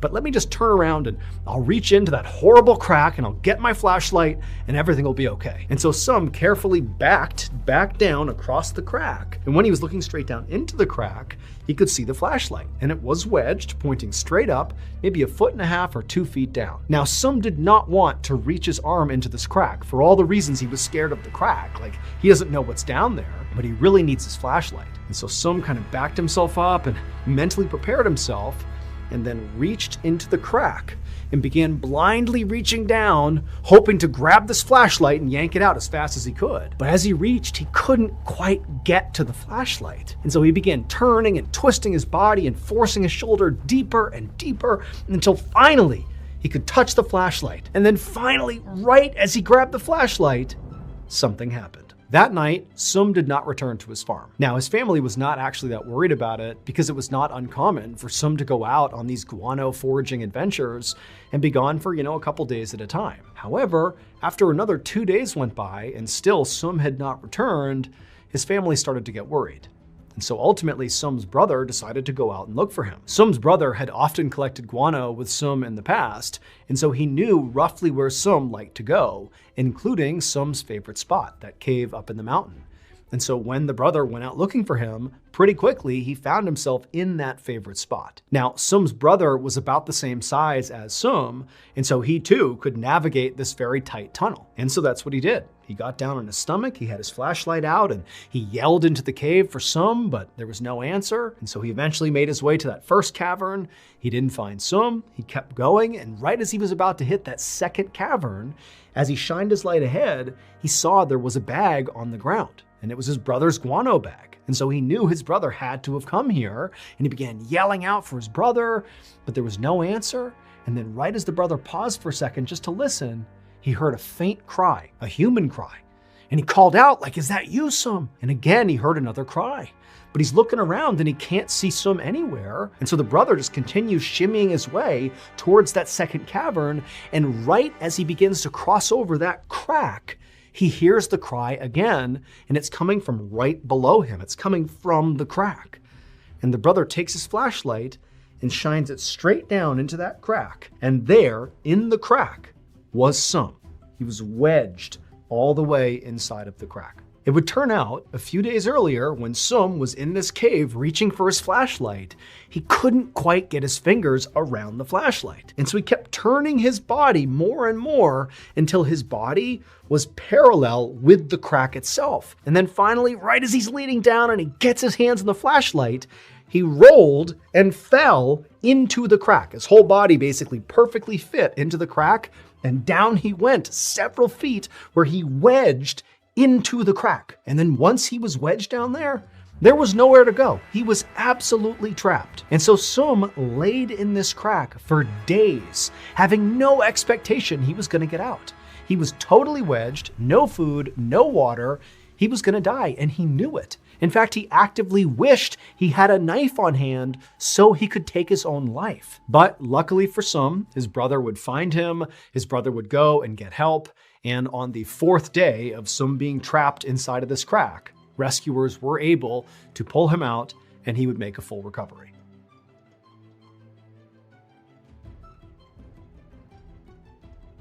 I'm going to play you a clip from one of our Ballin Studios podcasts, Run Fool. After you're done listening to it, be sure to check out Run Fool on any podcast platform.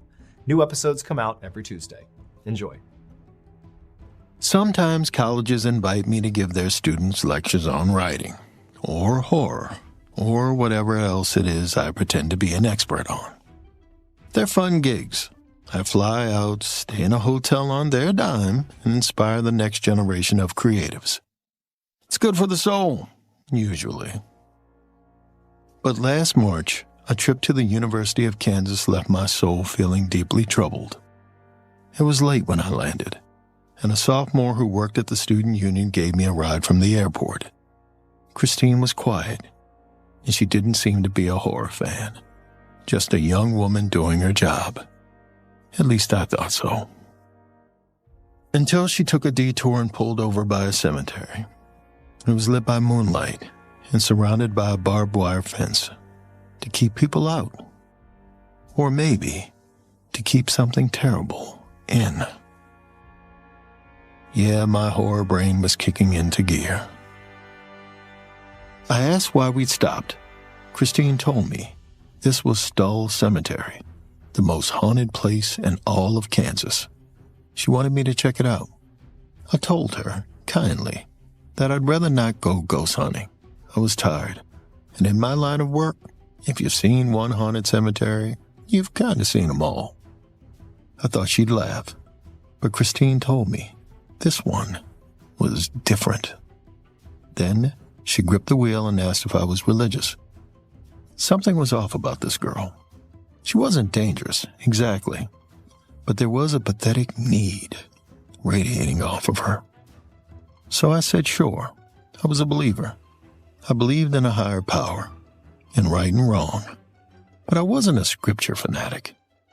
Maybe that's why in my wilder years a few of my execs had said I was going to hell. Now Christine laughed, bitterly. She told me I didn't want to go there. She knew for a fact it was worse than I could ever imagine. My eyes went wide as Christine told me. That's why she'd brought me here. Because deep within this cemetery, in the ruins of a chapel, there was a stairway to hell.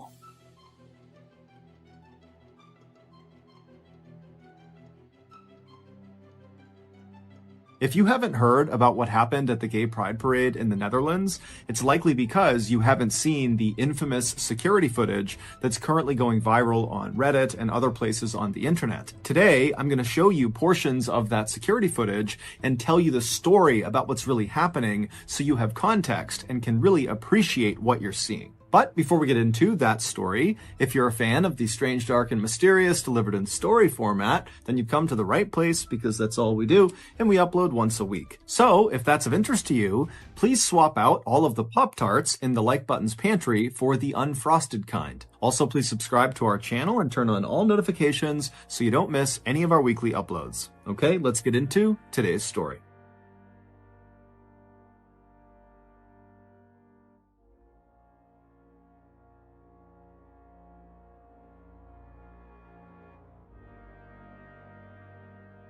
On September 27, 2018, in a little city in the Netherlands, a security camera captured 6 men walking calmly toward this brick bungalow inside one of the country's holiday parks. A holiday park is a place that offers cheap accommodations to tourists. They typically have things like campsites, RV parking, cheap bungalows for rent, and they also often offer things like swimming and golfing and bowling, so it's kind of like an all-in-one for families on vacation. But on this September day, these 6 men caught on camera were neither family nor on vacation. Instead, as they walked, it was very clear from their body language that the only thing they were interested in was getting inside of their holiday bungalow.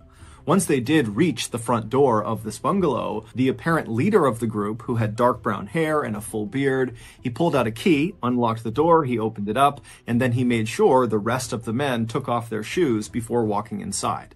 And then once all the men were inside the door, the leader shut the door and locked it behind them. And then barefoot, they walked through the hallway into this corner living room in the back of the bungalow. And in this room, there was this L-shaped couch that was centered on a coffee table and a couple of chairs scattered throughout the rest of the room. And so the 6 men kind of took up seats in these different places. And then after they were all sitting down, 2 of the men who had been seen walking into the bungalow carrying backpacks and duffel bags, they pulled those bags out and set them on the coffee table. And as soon as these 2 men did that, the other 4 men who had been chatting amongst themselves went completely silent and turned and just faced the bags on the table. It was very clear that whatever was in the bags was very significant. So significant, in fact, that the group had pulled most of the curtains across all of the windows inside of this bungalow to make sure no one outside could look in and potentially see the contents of these bags. And once the 2 men unzipped the duffel bags and backpack and began putting the contents of the bags onto the table, it became incredibly clear why the men were so on edge. Inside of these bags were guns, and in the Netherlands, no private citizen is allowed to possess them. Over the next hour, the two men who had actually carried the guns into the bungalow, they began going over some instruction with the other four men of how to use these slick black pistols and AK-47 rifles. They taught them how to load the guns and reload and how to aim, and they did a number of dry firing exercises, which is basically pulling the trigger on any real gun when the gun is not loaded. And so these four students paid careful attention to their two instructors, and at some point they became more confident, and you could just see the excitement was building in the room. At one point, one of the students grabbed two of the AK-47 rifles and held one in each arm and pretended to fire them simultaneously, like you would see in the Rambo movies. But when one of the two instructors reached back into one of these bags and pulled out a new item, a vest, and laid it on the coffee table, immediately the mood in the room shifted again. Now the students seemed more nervous than excited.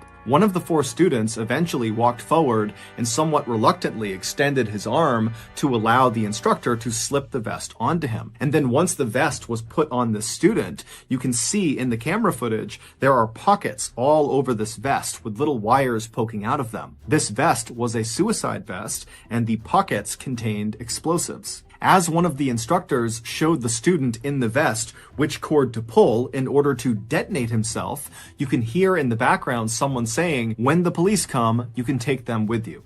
A little over 2 hours later, these 6 men were done, and they began packing up their arsenal of new weapons back into the bags, and then they stood up to leave. But when they left, it was the students who had the bags of weapons, not the two instructors. Once the 6 men had left the bungalow and were back outside again, they put their shoes back on, they locked the bungalow behind them, and then the 2 instructors were seen on camera walking away from the bungalow to a separate car. They drove off, and then the 4 men that now had the weapons, they walked to a nearby white cargo van, which contained one other man who had not been inside of the bungalow with them, but he was very much a part of this group. He was their driver. And so as the 4 men with guns approached the white van, the driver saw them, he climbed out, he ran around to the back and opened up the back doors that led into the windowless back cargo area of the van. And the 4 men with guns, they climbed inside. The driver shut the van, climbed back into the driver's seat, and then before long, the driver was leaving the parking lot and heading north towards the city of Amsterdam, which is the capital of the Netherlands.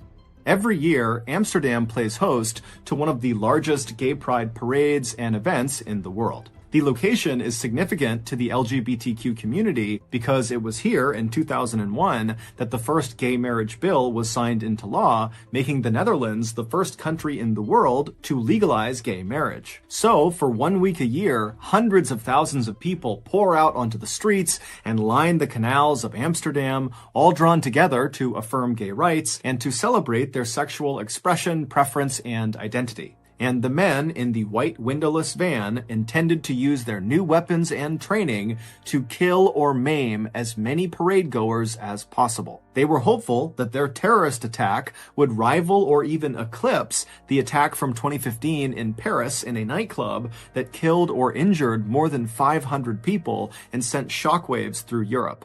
30 minutes later, the 4 men in the back of this windowless van felt the van slow down and pull off the main road and not come to a complete stop, but just kind of begin to slow roll, which was odd because they had no reason to slow down and they were at least 30 minutes away from their destination. And so instinctively, the men reach down and make sure their guns are safely stowed inside of their bags and out of sight in case somebody opens the back door. They don't want people to know they have guns. They are illegal.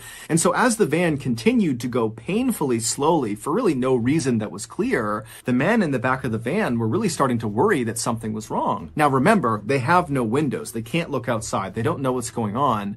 However, there was a small crack in the partition that separated the back of the van from the front of the van where the driver was. And so the men in the back of the van began craning their necks and looking through this little crack to try to see if they could understand what was in front of the van and, why the driver had stopped. And when these men looked through that little crack and they saw what was out there, they immediately began to panic. They began reaching down and fumbling for their bags, trying to open them up to get their guns. And then by the time they're kind of getting the guns into their hands, all the doors on the van fly open and the men in the back just begin firing their guns blindly at the open doors. But when they pull their triggers, nothing happens because their guns were fake. They had been sold to them by the people who were flinging open their doors, the police in tactical gear with their dogs, and they knew these guys had fake guns. They knew their suicide vests were fake. They were full of fake explosives. They have nothing lethal inside of this van. And so the police, they just fling the doors open and send in the dogs. And so the dogs, they jump into this van, and these wannabe terrorists are screaming, and they're firing their fake guns at the dogs as the dogs are shredding these terrorists to bits. And then whenever they tried to jump out, the police would just pistol whip the terrorists until finally all of these wannabe terrorists were in the fetal position crying, or they were crouched down with their hands over their head. It would turn out the two instructors who had brought the duffel bags of guns into the bungalow with the other men, they were not other fellow terrorists. They were undercover police officers who were a part of the special national anti-terrorism team who were able to infiltrate this terrorist cell. These undercover cops were the ones who sold the fake guns and fake explosives to the terrorists, and they were the ones who set up this meeting at the bungalow, which allowed them to place cameras and listening devices all over the place. Plus, they were also able to bug the white van because they knew they would be departing the bungalow inside of it. So all the wannabe terrorists that you saw on camera, plus two others that were not seen on camera but were totally involved, were all sentenced on October 8th, 2020 to anywhere from 10 to 17 years in prison. Meanwhile, the Amsterdam Pride Parade went off without a hitch. So that's going to do it. If you got something out of this episode and you haven't done this already, please replace all of the Pop-Tarts in the like button's pantry with the unfrosted kind.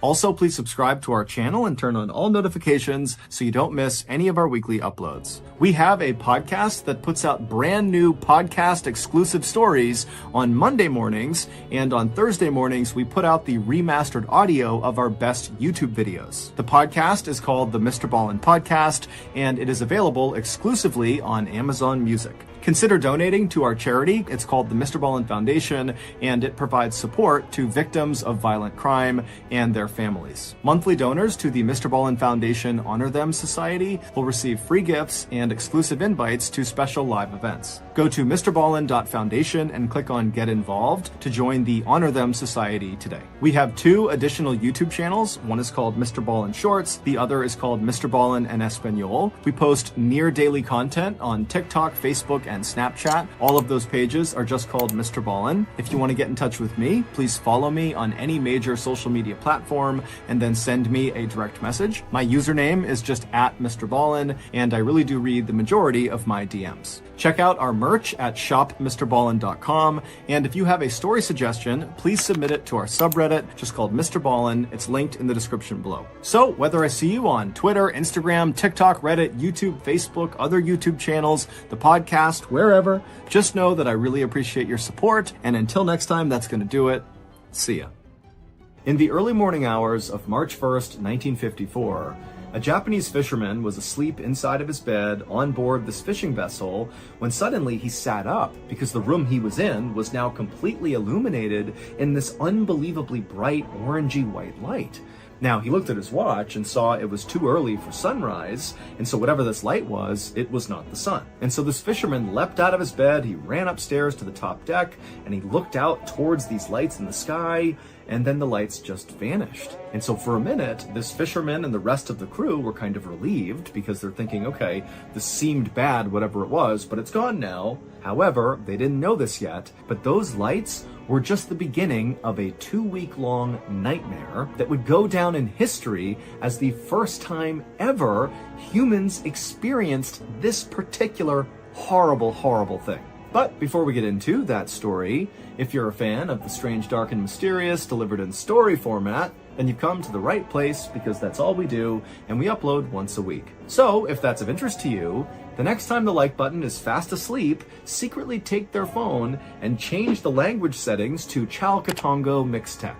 Also, please subscribe to our channel and turn on all notifications so you don't miss any of our weekly uploads. Okay, let's get into today's story.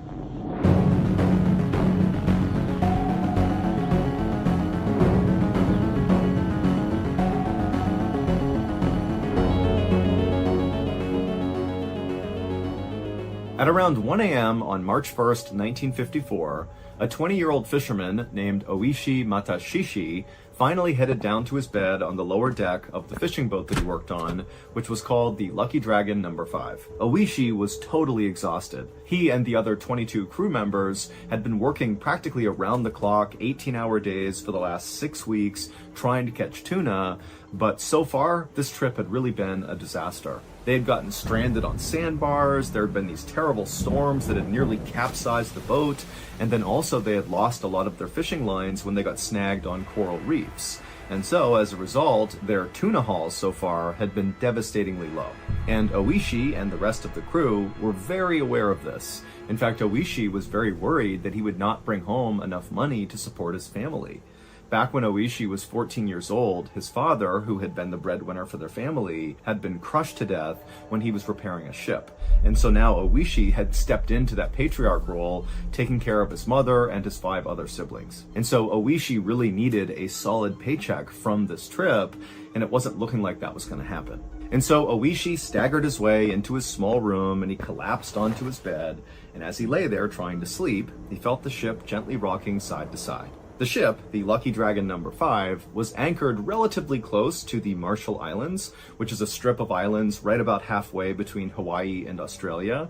But what's unique about the Marshall Islands is they sit over these huge ancient underwater volcanoes. Now, these volcanoes are dormant, but the captain of the Lucky Dragon No. 5 was weary enough about getting too close to these dormant volcanoes in fear they might erupt, that he intentionally kept them about 80 miles or so away from the Marshall Islands. And so eventually, Oishi did drift off to sleep in his bunk, but 5 hours later, Oishi suddenly sat up wide awake because the little room he was in was now completely flooded with this very bright yellowy light. And so Oishi, he's kind of confused. He felt like it was too early for sunrise, and he checked his watch and he saw it was only 6:45 a.m. And so yes, it was too early for sunrise. So whatever this was, it was not the sun. And then when he went to the little porthole window where all this light was coming in, he had to squint his eyes, but he looked outside and he couldn't tell where this light was really coming from or what it was, but he could clearly see it was coming from the west, and the sun rises in the east. So really, whatever this light was, it was not the sun. At the same time, the rest of Oishi's crewmates who were in this room with him, they were also starting to wake up and kind of looking around like, what's going on here? And then without even saying anything, all of them just rushed out of the room and ran upstairs to the top deck to look around and see what was going on. And when they got up there, Oishi looked out towards the west where these lights were up in the sky, and he couldn't really see a clear point of origin. It wasn't like there was an obvious thing creating these lights. It was more like the western sky was just unbelievably bright and yellow and orange, and it seemed like the light was kind of hovering over where the Marshall Islands would be. And so everyone's thinking, is it possible this is a volcano eruption? Is there something else going on here? And then as the crew is just watching in stunned silence at all these crazy lights in the sky, the lights kind of began to fade and they turned blue and purple, and then they just went away and the entire crew was pitched back into darkness. And as everyone's just standing around having no idea what to make of these lights, the oldest crew member on board, who was 40 years old, he said the one thing that everybody kind of in the back of their mind was thinking about but didn't want to say. The oldest crew member just said, atomic bomb. Just 9 years earlier, the United States had dropped 2 atomic bombs on Japan to end World War II. Now, Oishi, who was Japanese, he was 11 years old at the time this happened, and it had a profound impact on his life and his family's lives, his friends. Anybody who was alive when this happened, it changed everything. But as Oishi and the rest of his crew are kind of staring out to the west, which was all dark at this point, Oishi thought, there's no way this could have been an atomic bomb. Number one, World War II is over, so there's no reason a bomb would get dropped again. And 2, when those atomic bombs were dropped on Japan 9 years earlier, it vaporized basically everything and everyone in its path. And so for them to be this close to these huge lights, if that were an atomic bomb, wouldn't they too be vaporized? Like, they would not be able to see that and live. And so Oishi began to tell himself, okay, it probably was not a volcano eruption, it probably was not an atomic bomb, I don't know what it was, but we're okay. And while many of the other people on board the ship felt the same way Oishi did, Very quickly, the call came out amongst the crew to just go ahead and bring in the lines right now. We don't know what these lights were, but we need to head back to port back in Yaizu, Japan. And so quickly, Oishi and the rest of the crew got to work pulling these lines in and prepping the boat to head back to port. And then at some point after Oishi had done what he was supposed to do, he began walking his way down below to the galley to get some food. But when Oishi was about halfway, he suddenly heard this deafening explosion outside coming from the west where these lights had been, and immediately Oishi just jumped onto the ground, covering his head, thinking that was going to protect him. And as he's laying there listening to this unbelievable exploding sound, he's thinking, oh my gosh, one of those volcanoes under the Marshall Islands has indeed erupted. That's what's happening. And any minute now, a giant tsunami wave from this eruption is going to flip us over. We're going to get killed here. And so Oishi, as this massive exploding sound is going on, he jumps to his feet and he runs upstairs and he finds the majority of the crew that was still up there had jumped to the ground and they were just kind of protecting themselves. A couple braver crew members had stood up and were kind of looking out towards the west to see if they could see what was going on, but there were no lights now. It was just these crazy loud exploding sounds coming from the west. And then suddenly all the sounds stopped and Oishi and the crew at that point braced for what they believed was this inevitable tsunami wave that was going to hit them. But the weird thing is after the exploding sound stopped, everything was totally calm. In fact, Oishi glanced over the edge of the boat and he saw the water was totally placid, more calm than normal. And after a few more minutes went by and no massive tsunami wiped them all out, the crew was like, what's going on here?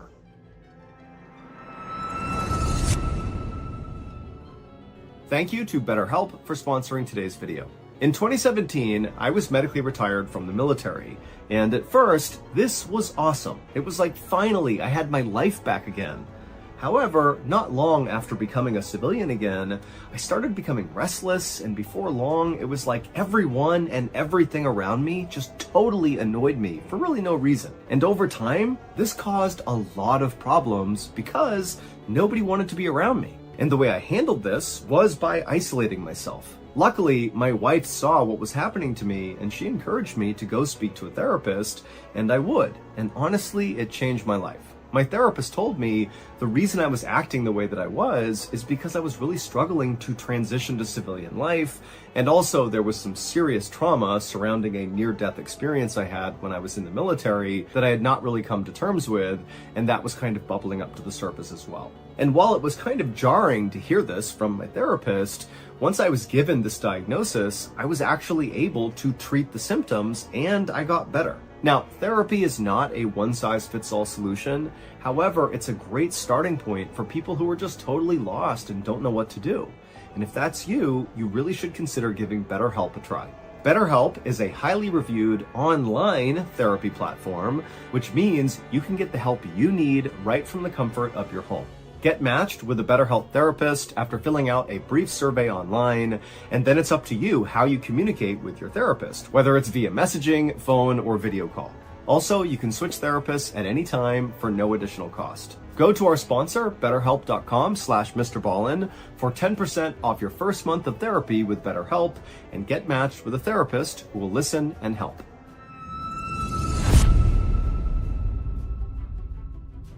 And so as Oishi and the rest of the terrified crew on deck began exchanging wild theories about what these lights and these sounds could have been, ranging from, again, the volcano, or maybe an atomic bomb, or some said maybe an asteroid hit the Earth. And as they're doing that, the ship captain called out again, hey, finish pulling in the lines. We need to get out of here right now. We don't know what that was. We don't know what's coming next. We gotta go. Now, for reference, pulling in these lines was not as simple as it sounded.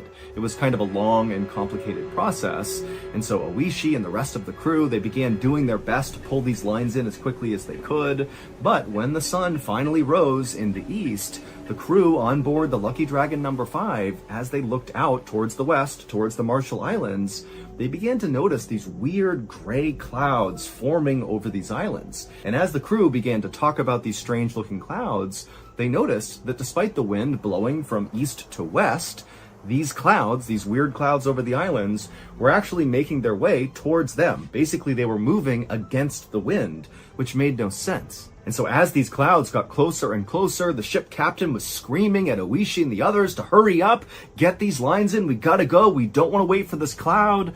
But it just was taking so long to pull in these lines, and before long, these weird gray clouds had moved directly over them and blocked out the sun. It was like it was nighttime all over again.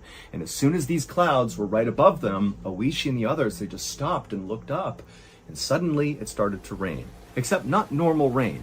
It was like this weird milky substance, like gray milky color, and it was also hot. And so Oishi put his hands out and he cupped all this weird liquid in his hands, and nobody knew what it was. And then before long, the rain turned into sleet, still kind of gray and milky, and then the sleet turned into what looked like snow. And so Oishi and the others, they had their hands out still, and they were catching these weird snowflakes, but they didn't melt in their hands. They just kind of pooled on their hand and just sat there. Now, Oishi and the others were definitely unsettled by the snow, and frankly by everything that had happened that morning. They really did not understand what was going on, but there was something kind of incredible about this weird substance that was coming out of the sky, to the point where many of the fishermen on board grabbed bags and saved some of this weird mushy snow stuff to bring back home, to maybe show their families and friends, or even to give to science to see if maybe they could study it and see what it was. And so after Oishi and the rest of the crew had kind of gotten over the novelty of this weird snow coming out of the sky, they just got right back to work pulling in these lines. And the whole time, remember, they're getting dumped on by this weird stuff that's not melting, and it's building up on the deck to the point where they have to stop what they're doing and shovel this stuff off the deck just to continue pulling in the lines. And for hours and hours they did that, just under this weird snowstorm. And then finally, right around noon, all the lines had been pulled in, and the ship's captain turned the wheel, and they began heading towards port. The next morning, Oishi woke up inside of his bunk on board the Lucky Dragon No. 5. It would take several days to make it all the way back to port. And when Oishi woke up, he was suddenly struck with this intense nausea. And so he got up and stumbled his way into the bathroom, and just kind of out of instinct, he grabbed his toothbrush and began brushing his teeth. And as he did this, he had this weird feeling that his teeth felt like they were loose, that if he brushed too hard with his toothbrush, that he could knock his teeth clear out of his jaw. And then when Oishi spit into the sink, he saw there was all this blood. And so Oishi began to panic, and he opened up his mouth and he stared in the mirror to see if maybe he had lost some teeth, but his teeth looked okay. But again, everything felt wrong, and he felt so sick. And so Oishi, he left the bathroom and went upstairs to the top deck. And when he got up there, he saw many of the other members of the crew, and they looked terrible. Their skin was a weird gray color, and some of them had blisters all over their skin. And so to Oishi and to the other crew members, it now seemed kind of obvious that whatever was coming out of the sky, that weird milky substance and that weird snow that didn't melt, clearly it must be toxic in some way, or maybe it's led to some horrible allergic reaction. And so Oishi and the others began referring to the stuff that came out of the sky as death ash. And the fishermen who had gathered up a lot of this death ash into bags to bring back home were now too scared to even touch the bags. Like, they wanted to take the bags and dump the contents overboard, but the fear of interacting with that weird death ash was too much. And so there were these bags kind of draped all over the ship that nobody went near that contained this stuff. And over the next few days that the Lucky Dragon No. 5 continued its journey towards port, Oishi and the rest of the crew members continued to get sicker and sicker.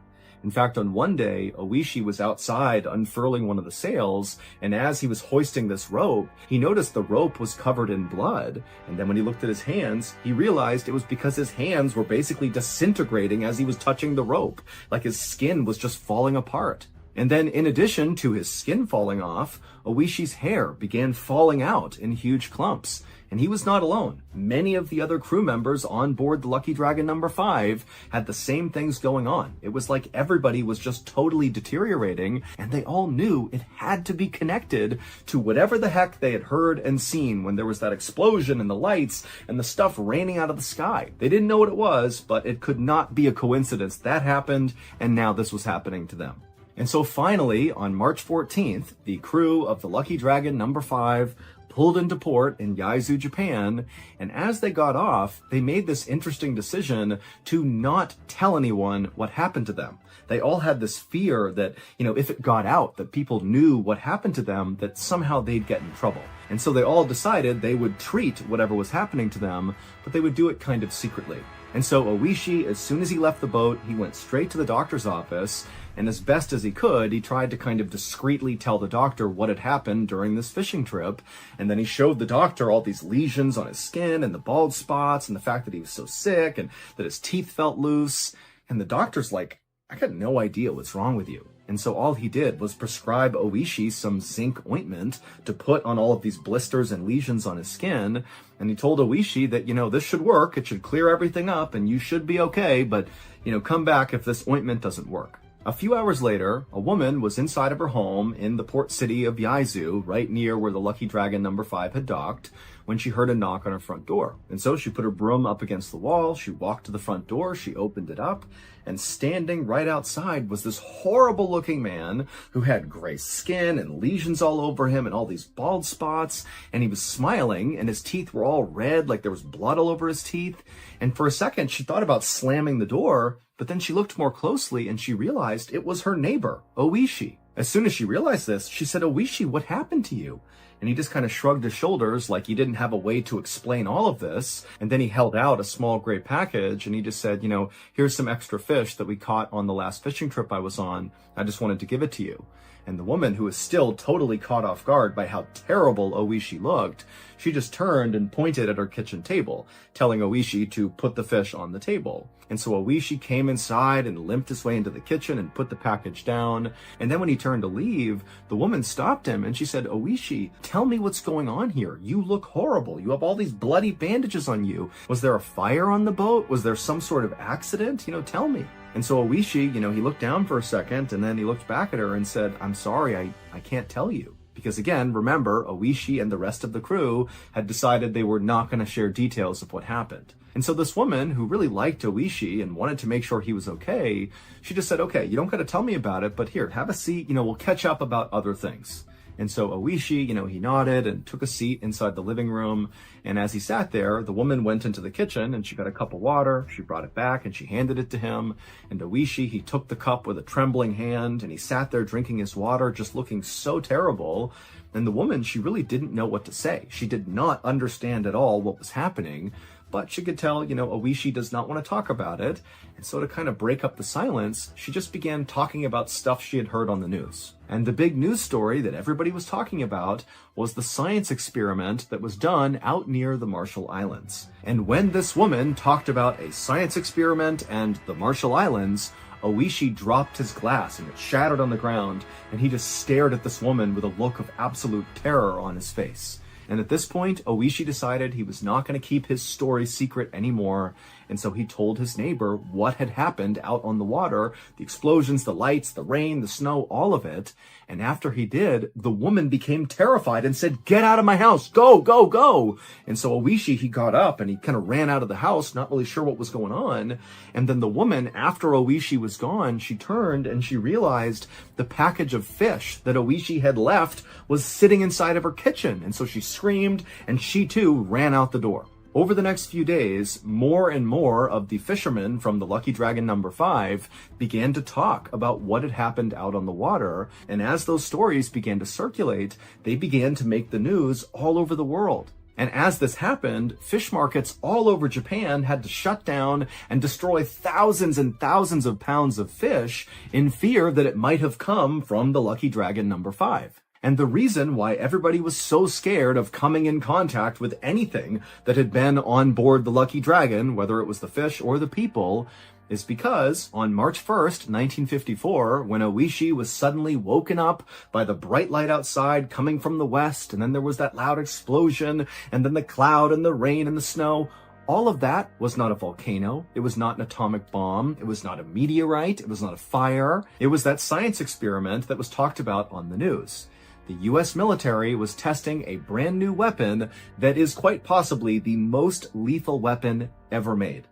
It's called a hydrogen bomb, and for reference, hydrogen bombs are 1,000 times more powerful than atomic bombs. Now, they detonated this hydrogen bomb far away from all of civilization. However, the Lucky Dragon number 5 was just close enough to this explosion that the crew on board the ship became the first humans in history to experience something called fallout, which is when deadly radioactive particles from this explosion get thrown up into the sky from the blast, and then they rain down on you like snow. That weird material they were feeling that they called death ash, that's the fallout. It's all radioactive. And in fact, the actual material itself that was raining down on them was coral reefs. They had basically been liquefied from this hydrogen blast. They got shot up into the sky, and then that's what fell down on them. That's why it wasn't melting. It was coral reefs. And so the reason Oishi and the rest of the crew got so sick and their skin began falling off and their hair began falling off was because of their contact with this fallout, this death ash. And so once they began sharing their story of what happened out there and it began making the news, the crew of the Lucky Dragon was rounded up and sent to a special medical facility where they were quarantined, and unbelievably, only one of them died. He was the oldest crew member who had brought up that maybe the lights they had just seen was an atomic bomb. But even though the rest of the crew survived, they would spend the rest of their lives battling strange diseases and cancers, and many of them would become sterilized, and those that weren't, their children often had birth defects. As for Oishi, he gave up being a fisherman and instead became a dry cleaner, but he wound up spending the bulk of the rest of his life being an anti-bomb advocate and author until his death in 2021, when he would pass away at the age of 87.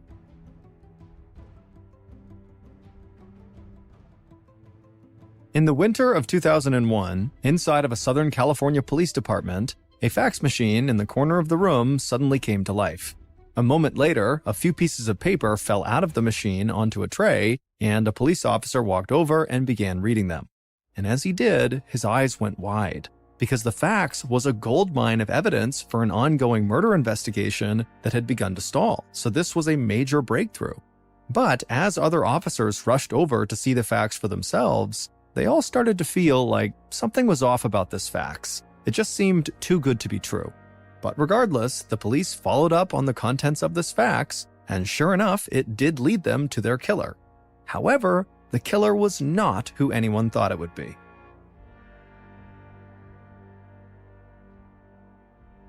So that's going to do it. If you enjoyed today's story, be sure to check out our podcast called the MrBallen Podcast, where we have hundreds more stories just like this one, but many of them are only on the podcast. Again, that podcast is called the MrBallen Podcast, and it's available on Amazon Music. Today's story is a good old-fashioned scary story that you might tell around a campfire. But before we get into that story, if you're a fan of the strange, dark, and mysterious delivered in story format, then you've come to the right place, because that's all we do, and we upload once a week. So if that's of interest to you, please superglue 50 harmonicas to the front of the like button's car right before they leave for work. Also, please subscribe to our channel and turn on all notifications so you don't miss any of our weekly uploads. Okay, let's get into today's story.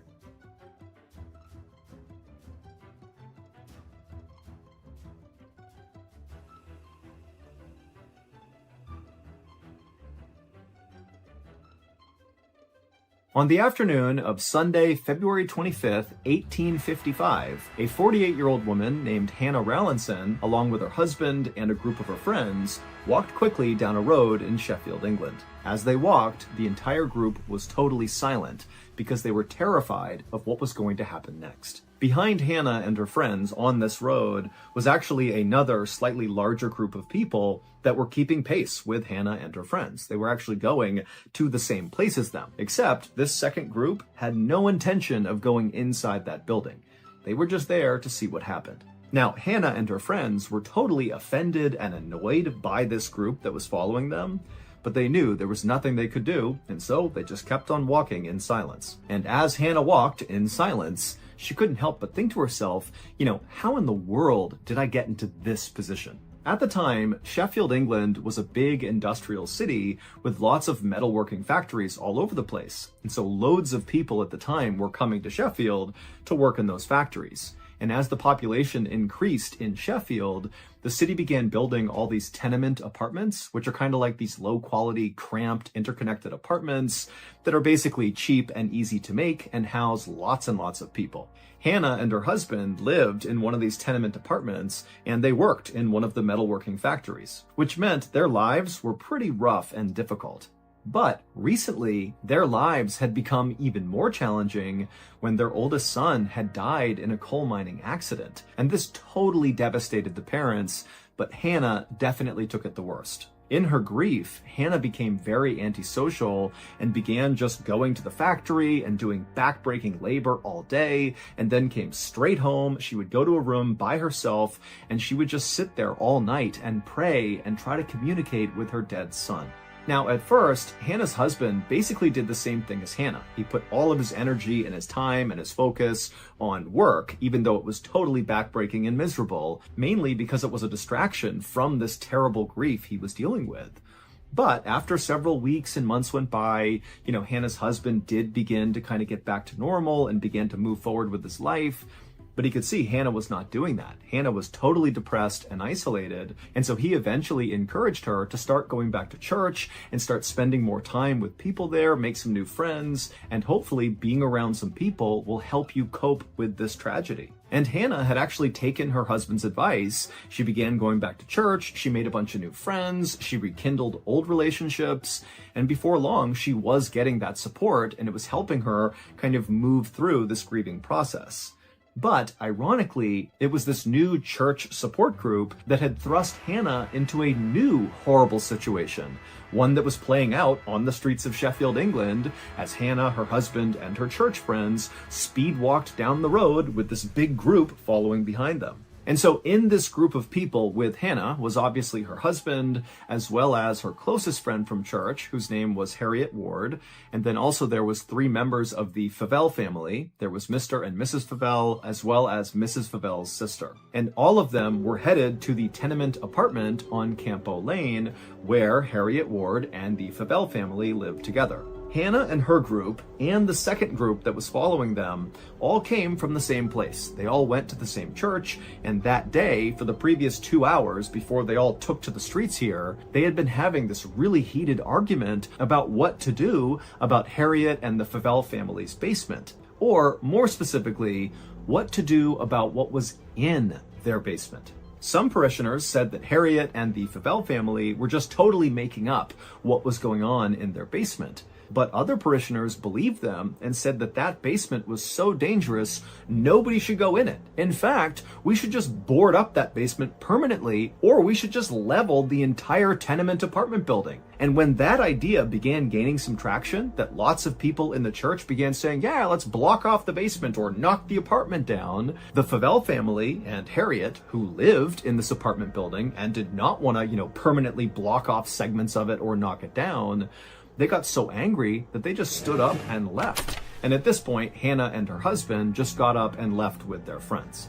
Now, once they got outside, they didn't really have a plan, but they felt strongly that they just needed to get to the Campo Lane tenement apartment building and at a minimum, just be in there to prevent other people from showing up and doing something to the apartment, like trying to knock it down or do something to the basement. And so Hannah and her group began speed walking to the apartment, and this gaggle of other churchgoers who were part of this argument just kind of naturally came outside and followed them. And then when Hannah and her friends reached the apartment building on Campo Lane, they went inside and shut and locked the door behind them. And for a moment, Hannah and the 5 other people she was with, they just stood there in silence, not really sure what to do next. But eventually, one of them said, we gotta do something about the basement, because if we don't, the people outside will.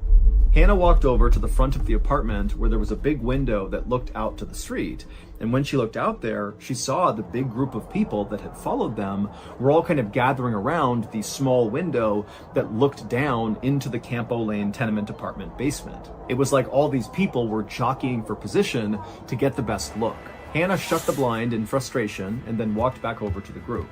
And then after a few minutes, Mr. Favell said, guys, it's only going to be daylight for a few more hours. If we're going to do something in the basement, we have to get down there before the daylight is gone. We can't be down there in the dark. The group nodded because they understood why. They definitely did not want to be down there in the dark.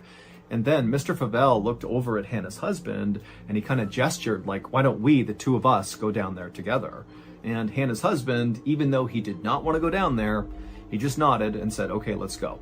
Moments later, Hannah, Harriet, and the two Favell women watched as the two men opened up the basement door, turned around and looked at the women, and then they slowly began descending the stairs. And then after a couple of minutes, the only sound coming out of the basement was the sound of these two men using big metal tools to attempt to break up the stone floor in the basement.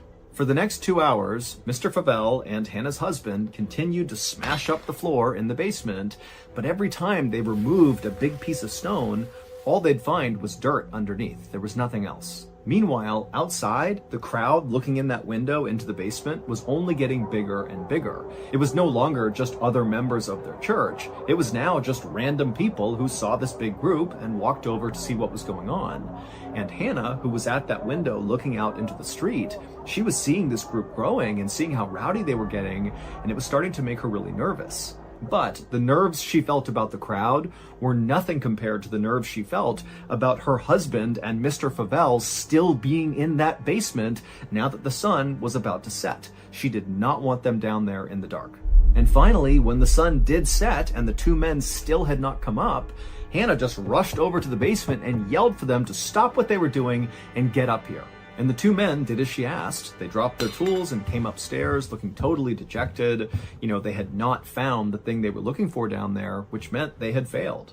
But Hannah and her friends were hoping that now that it was dark outside and the people outside could no longer actually see into the basement because it was too dark, that maybe the crowd would disperse. But as Hannah, her husband, Harriet, and the Favells sat down to have some dinner in the apartment, they looked outside periodically and they saw the crowd was not going away. If anything, the crowd was still continuing to get bigger. Now, you got to remember, this is Sheffield, England in the 1800s. This was a tough place to live. Everybody's working at these factories, doing this awful work 7 days a week for very little money, and there's virtually no entertainment anywhere. It's basically just work, work, work until you die. And so when people in Sheffield saw this big group of people at night standing around this apartment window, it was exciting, and that was pretty rare in their lives, and so they were not about to leave and go home because their lives at home were terrible. And so, by about midnight, there was this huge crowd right outside of the Campo Lane apartment, and it meant that, Hannah and her husband really couldn't leave to go back to their apartment. They were kind of trapped because of this crowd. Also, the crowd was really starting to get rowdy, and the Favell family were starting to get worried that a fight would break out near the basement window, and then maybe the window would break, and then these people would storm into their apartment and maybe rob them. I mean, they didn't know. And so Mrs. Favell came up with this plan to try to get the crowd to leave them alone. And so she ran over to one of the biggest windows on the first floor, and she pulled down the curtain rod and the curtain attached to it, and she handed it to her sister and said, "Go down in the basement and use this curtain rod and curtain to block out the one window this crowd has to look into the basement. If they can't see into the basement, then they'll likely just leave." But Mrs. Favell's sister, after being handed this curtain rod, she's like, "I don't want to go in the basement. It's the middle of the night. I'm not going down there." And over the next couple of minutes, the entire group just kind of bickered about who should be the one to go down into the basement to cover up this window. And nobody wanted to do it. And finally, Hannah, who she's lost her son recently, she just wants to go home at this point, but she can't because of this stupid group. She finally just snaps and says, "You know what? I'll do it." And so she snatches the curtain rod and just walks right over to the basement door. She opens it up and begins descending the stairs before anybody else could stop her. And as she did, her husband and Harriet and the Favell family, they all crowded around the top of the basement stairs, looking down, kind of waiting to see what would happen.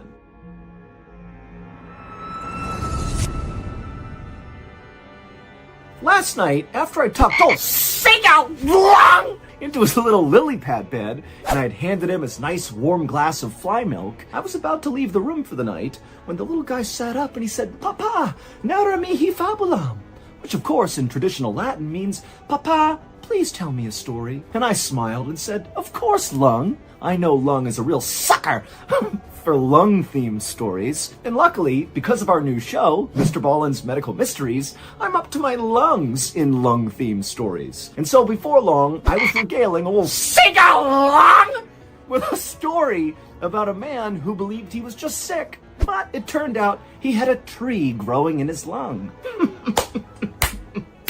Something I'm sure we all can relate to. Speaking of relatability, if you haven't already, you really ought to check out MrBallen's Medical Mysteries, because every week we cover totally strange, baffling medical mysteries that all originate from the one place we all can't escape: our own bodies. You can listen to MrBallen's Medical Mysteries early on Amazon Music, because on that platform, we release them in batches of 8 episodes at once. But you can also listen to MrBallen's Medical Mysteries on every other podcast platform. However, you only get 1 new episode every week. Again, MrBallen's Medical Mysteries is available on all podcast platforms for free, but you can listen to it early in batches on Amazon Music, or new episodes once a week on every other platform. Okay, back to the story.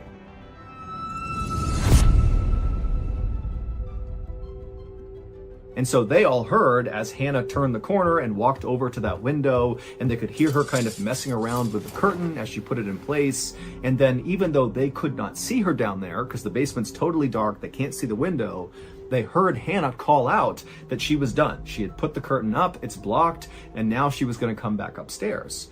But after she yelled to them that she was coming back up, it went completely silent in the basement. And for like 5, 6, 7 seconds, all the people at the top of the stairs are waiting anxiously for Hannah to turn the corner and come up the stairs to safety. But then this tense silence was broken with a horrible scream coming out of the basement. It was Hannah, and then silence again. And at this point, Hannah's husband, he's like, oh my God, something's happened. And he charges down the stairs and he looks over and he sees Hannah is lying on the ground motionless. There's nothing else in the basement. It's just his wife and this covered up window. And so he runs over, he scoops her up and he runs her back upstairs and he lays her on the ground right outside of the basement door. And then he began to shake her to try to wake her up, but she wasn't waking up.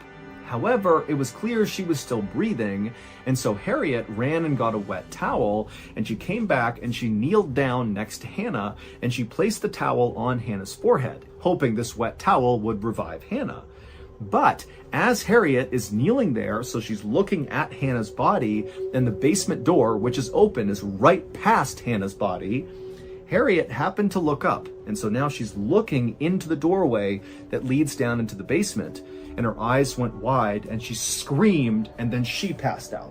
The big controversy over this basement began several weeks earlier at the beginning of February, when Harriet and the Favell family began hearing all these strange sounds coming out of the basement. Now, initially, they had totally written off these sounds as being, strange creaking and cracking sounds that were just the product of a poorly constructed building with lots of people inside of it. But the noises they were hearing from the basement only got louder and louder and more intense, and they were especially bad at night. And so basically, Harriet and the Favell family were so scared to go down there that they just stopped, especially at night. Sometimes they'd go during the day, but at night it was like, no one's going down there. We don't know what's going on, but I'm not going down there. And then on February 24th, so this is one day before all this craziness happened where, Hannah and her friends get followed to the apartment, and then Hannah goes down and she passes out, and then Harriet passes out.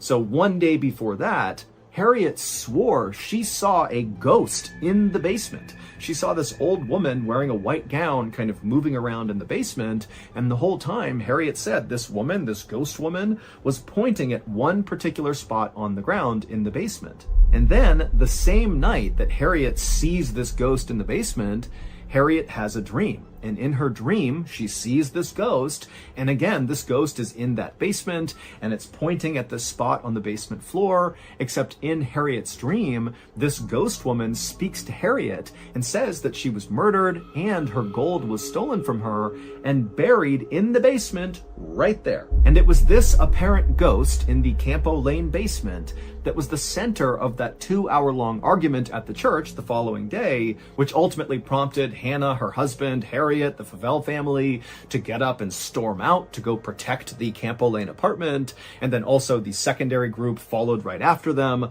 really just to see if they were going to go confront the ghost, because a lot of people thought that's what they're going to go do. And that is basically what Hannah, her husband, and her friends ended up doing. They decided the two men would go down into the basement and attempt to dig up the floor in hopes that they might find this gold that was stolen from this murdered woman and buried in the basement. But they obviously did not find the gold, which ultimately led to Hannah going down and passing out, and then Harriet also passing out. Hannah and Harriet would wake up after passing out, and when they woke up, they would tell these terrifying stories about what they saw. Hannah said she went down the stairs, she went over to the window where all the crowd was looking in, and she managed to get this curtain up, and then she yelled upstairs to her husband and her friends that she was coming back up. But when Hannah actually turned around to go to the stairs, she realized the ghost was in the basement with her. There was this old woman wearing a white gown standing between Hannah and the stairs. She was blocking her way. And this woman was staring at Hannah really intently. And then Hannah screamed, and this ghost charged at Hannah and basically went through her body. And it was at that point that Hannah passed out onto the ground. As for Harriet, when she came to, her story was even more terrifying. Harriet said after she placed that wet towel on Hannah's head, she looked up and she saw the woman in white walking up the stairs, staring directly at Harriet. And Harriet, she froze and kind of leaned back and just stared at this woman. And the woman, she came right to the top of the stairs. She stopped in the doorway, and then she opened up her mouth grotesquely wide and just continued to stare directly at Harriet. And then with slow, trembling hands, the woman began taking off her nightgown, which eventually fell to the ground. And Harriet saw this woman was covered in cuts and gashes all over her chest and neck. And then Harriet let out a scream, and she passed out too. Not long after Hannah and Harriet both came to and told their horrible stories, the police arrived outside and dispersed the big crowd, which meant Hannah and her husband could finally leave and go back to their own apartment, and they would. But just 12 hours later, Hannah would die. The Sheffield coroner held an inquest into Hannah's death, but he could find no scientific explanation for why Hannah actually died.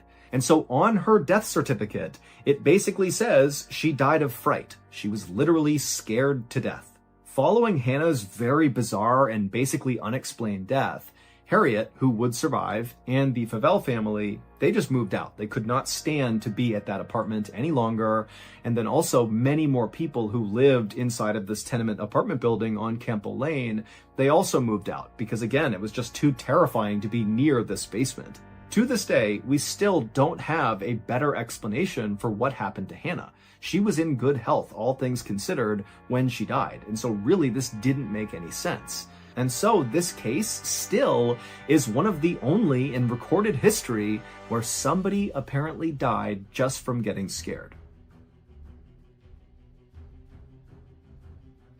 Late one night in the spring of 1937, a young woman stumbled into her New York City apartment building, drunk from a long night of partying with friends. She made her way up the steps and reached her apartment door, and after she opened it up, she stepped inside and her little dog ran up to say hello, and so she gave her dog a pet, and then she walked towards her bedroom. But the moment she stepped foot into that pitch-black bedroom, something just felt off. It was too quiet. But before she could figure out why that was, something heavy came flying out of the darkness and hit her on the face. And for a moment, the woman just stood there, stunned. And then a second later, something else emerged from the darkness. 2 hands.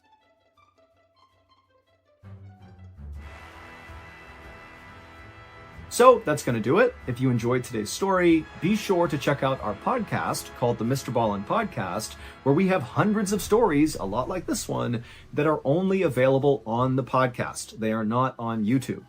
Again, the podcast is just called the MrBallen Podcast, and it's available on Amazon Music. Sailors are known to have lots of strange customs while out at sea. Like some sailors believe that bananas are bad luck and so will not bring them on board their vessel, while other sailors believe it's good luck to throw one of their crew members overboard and then reel him back in before beginning a fishing trip, that somehow that will enhance your chances of catching more fish. But while a lot of these customs of the sea are pretty harmless and kind of goofy, there's one custom of the sea that is not at all. It is extremely serious and very, very dark. It's known simply as the delicate question, and in short, once a sailor asks this delicate question under certain circumstances, there's no going back for that crew. And today, we're going to learn about one of the most famous examples of this custom being carried out in real life. But before we get into today's story, if you're a fan of the strange, dark, and mysterious delivered in story format, then you come to the right place because that's all we do, and we upload once a week. So, if that's of interest to you, please go through all the Like Button's social media posts and correct their spelling and grammar in the comments section. Also, please subscribe to our channel and turn on all notifications so you don't miss any of our weekly uploads. Okay, let's get into today's story.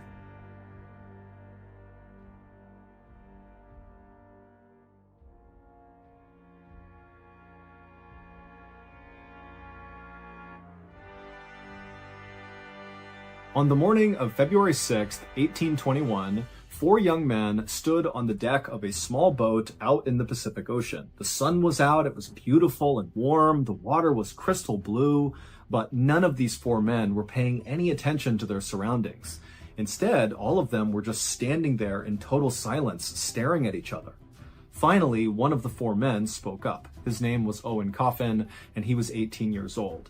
And Owen, like the other 3 men, had grown up on the water. In fact, all 4 of these men had grown up on this small island called Nantucket off the coast of Massachusetts, where the main industry there was whaling, which meant sailors like these 4 men would go out and hunt whales and slaughter them for their oil. So, from the time Owen and the rest of these men were very little, they were out on the water learning how to sail, and they were also learning the customs of the sea. And there was one custom in particular that Owen wanted to talk about right now with the other 3 men. So, in a very serious and hushed tone, Owen asked the question of the other 3 men that sailors referred to as the delicate question. And after Owen asked the so-called delicate question, the other 3 men, who were already very serious and just kind of standing there in silence, suddenly their eyes started to go wide and their mouths went agape. And then again, all of the men just kind of fell into total silence. The only sound they could hear was the splashing of the waves against the side of the boat. The captain of this vessel was a man named George Pollard. He was 28 years old, and he was actually Owen's older cousin. And what George wanted to say to Owen in response to his delicate question was no. But George didn't say that. Instead, he just put his hands up over his mouth and stared kind of incredulously at Owen and the other 2 men who were also teenagers. Their names were George and Barzillai. And as he stared at these other 3 men, he realized that their answers to the delicate question was a resounding yes. They knew it had to be a yes. They had to do this. And even though George could totally override them because he was the captain and so technically in charge, he knew in this situation, under this particular custom, he couldn't overrule them. And so, with his hands still over his mouth, George just nodded a yes. Yes, let's go forward with this custom. And so, with a unanimous decision to move forward, Owen slowly reached down and pulled out the ship's logbook from underneath one of the seats behind him. And then he opened up the book and he flipped to the back pages of the logbook, which were totally blank, and he grabbed one of the pieces of paper and he ripped it out of the book. Then Owen began to rip this piece of paper into strips. First, he ripped 3 identically long pieces of paper, and he held up all 3 at the same time to show the others that these are the 3 that are the same. And each of the 3 nodded their head, yes, we see that. And then Owen reached down, he grabbed the paper again, and he ripped a 4th strip out, and this one was dramatically shorter than the other 3. And so Owen held up this much shorter piece, and he showed Charles, George, and Barzillai, and again, they all kind of nodded in agreement, yes, we see, that's the short piece. And so once the whole group was satisfied that they had their 4 strips, Owen took off his hat, he put all 4 of the strips inside, mixed it around, and held out his hat. It was time. The first man to reach into Owen's hat was Owen's older cousin and the captain, George. He reached in, he pulled one of the strips of paper out, closed it in his fist so he had no idea which one it was, and pulled it back and held it close to his chest. And then one by one, each of the other men did the same thing, reaching in, grabbing their strip, not looking at it, and holding it against their chest. And then once all the strips had been taken, at the exact same time, all 4 men extended their hands into the middle of the circle they were standing in, and they opened their hands palm up to reveal which strip they got. And George, Charles, and Barzillai all had the identical long pieces, and Owen, the 18-year-old, the younger cousin of the captain, the one who had ripped up the strips, he had the short strip. And immediately when his older cousin, George, saw this, he yelled out, "No, let me take that one." But Owen said, "No, this is customary. I want this." And so after a few moments of the men kind of collecting themselves and calming down, Charles then grabbed the logbook again, flipped to the back of it, pulled out another blank page, and he ripped it into strips again, except now he was only ripping them into 3 strips, 2 long that were identical and 1 short. And once again, as he ripped them, he held them up to show the other men, to show this was a fair process. Then Charles took off his hat, put the 3 strips inside, and extended it to George and Barzillai.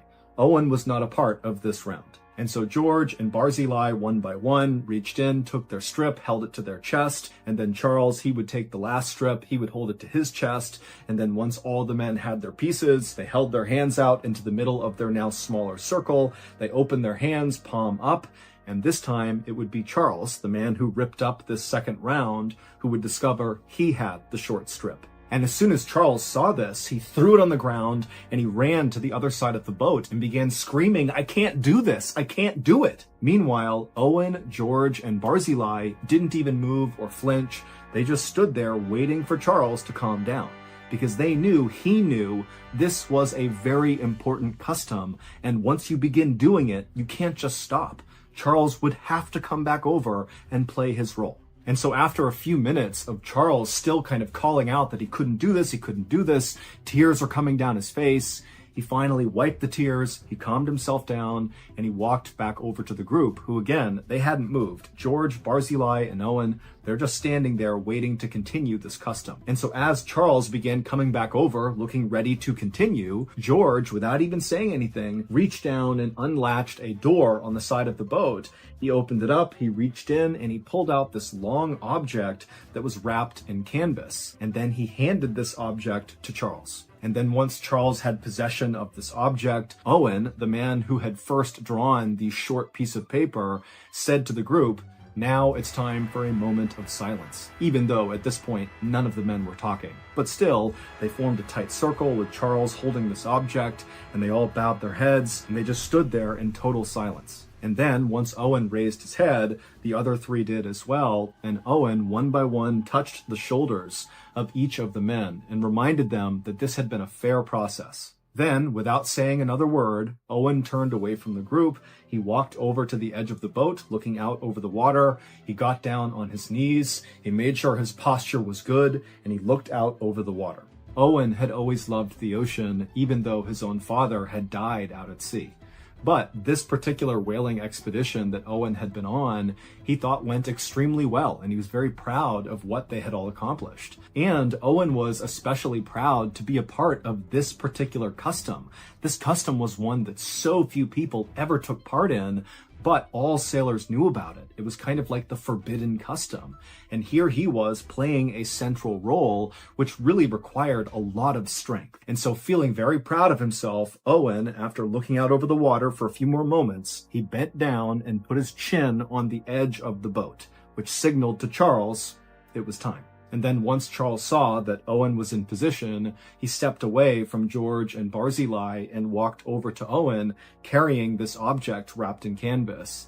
And then once he was right behind Owen, without saying a word to him, he unwrapped the object, and it was a rifle. And once the rifle was uncovered, he placed the barrel against the back of Owen's head, and then he fired a shot. And instantly, Owen slumped to the ground, dead, and Charles kind of staggered back and fell on the deck and let out this strangled scream. He couldn't believe what he had just done, but he knew there was no other choice. Once they decided to do this sacred custom, they had to take it to the end. And so George, who had just witnessed the execution of his younger cousin, was deeply troubled and pained, but he too knew they had to bring this custom to the finish line, which meant it was George's turn to step forward and play his part. And so George walked up to his now dead younger cousin, and George pulled out a serrated knife and cut off Owen's head. And then once Owen's head was removed, he placed it on the deck so Owen's face was looking away from the other men, like he couldn't see what they were going to do. And then once the head was in place, George went back to Owen's body and began cutting him open and pulling his organs out and handing them to Charles and Barzillai. George also began cutting off long strips of Owen's flesh, creating sort of like fillets. And then, even though there was a spot on the boat to have a fire, the three men decided they just could not wait. And before long, the only sound that could be heard on board this little boat floating out at sea on the Pacific Ocean was the sound of Charles, George, and Barzillai tearing into Owen's raw flesh with their teeth, turning their beards bright red with his blood. The delicate question that Owen asked the other men at the beginning of this story was one of the most feared questions amongst sailors. And it was only asked if there was a shipwreck or some sort of emergency that happened out at sea, which meant the group had almost no chance of survival. Only in those circumstances was the delicate question appropriate. And what it was, do we draw lots to determine which one of us dies so the other can eat them in order to have a better chance at survival? And so during that first round, when Owen had drawn the short strip of paper, that determined he would be the one who was murdered and eaten.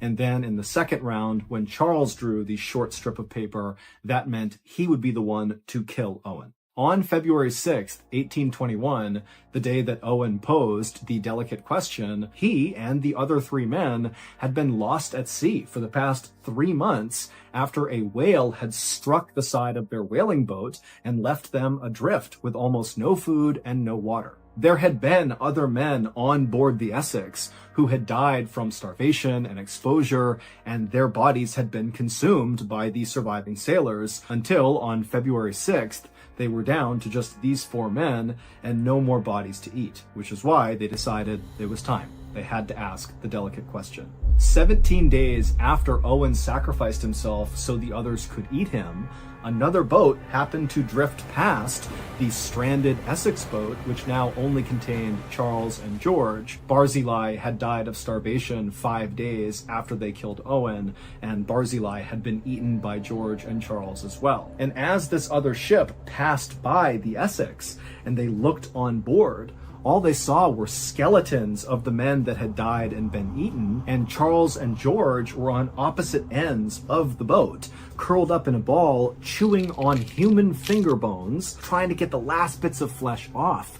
And their bodies were totally emaciated, their hair and their beards were wild, they looked totally feral.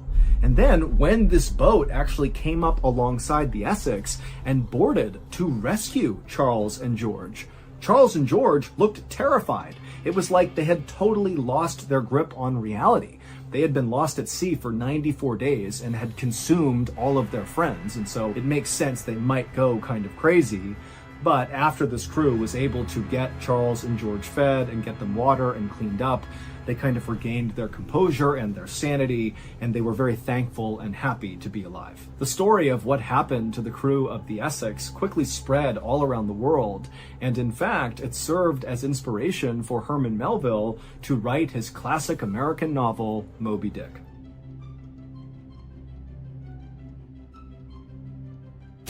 On March 22nd, 1994, 4 people were sitting in a circle inside of a dark hotel room in England.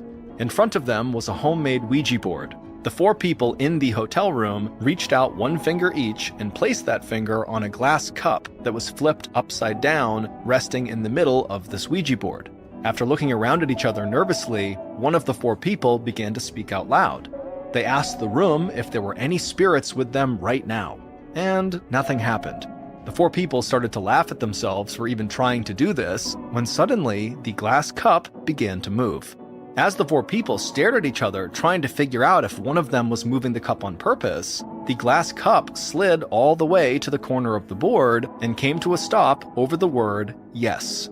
This Ouija board session would not only become one of the most famous Ouija board sessions of all time, but also it would have a dramatic impact on a major criminal case. So that's going to do it. If you enjoyed today's story and you want to hear more like it, be sure to check out our podcast called the MrBallen Podcast, which is available exclusively on Amazon Music. There is a link to the podcast in the description below. In 2005, in a little town in Illinois, 3 people, 2 men and a woman, walked into this strange living room inside of an apartment where on the ground was this circle of lit candles. And the trio, without saying anything, just marched into this circle of candles and took seats cross-legged on the ground, all looking inward toward each other. Then, after sitting there for a second, it was like suddenly the air in the room seemed to change, and when that happened, the woman began to speak. Except it wasn't her voice. It was like this dark, guttural voice that almost sounded like a man speaking, but it was clearly coming out of her mouth. But the 2 men who were sitting in the circle watching this woman, they were expecting this, and so they sat there listening intently for their instructions. And then after they got their instructions, the 2 men waited for the woman to stop talking, and when she did, she handed them a special tool for the ritual, and then the 2 men stood up, they said their goodbyes, they turned around, marched outside, hopped in the car, and began driving towards their target. But before we get into that very bizarre story, if you're a fan of the strange, dark, and mysterious delivered in story format, then you come to the right place because that's all we do, and we upload once a week.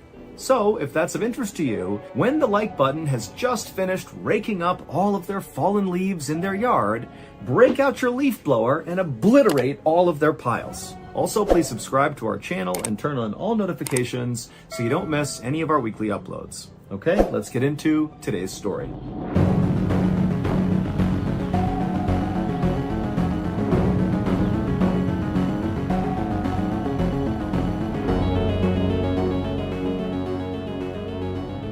Just before midnight on August 22nd, 2005, 38-year-old Rick Eck knocked on the front door of an apartment in the tiny Midwestern farm town of Claremont, Illinois. As Rick waited for the door to open, he could barely stand still because he was so excited about what he was going to be doing that night.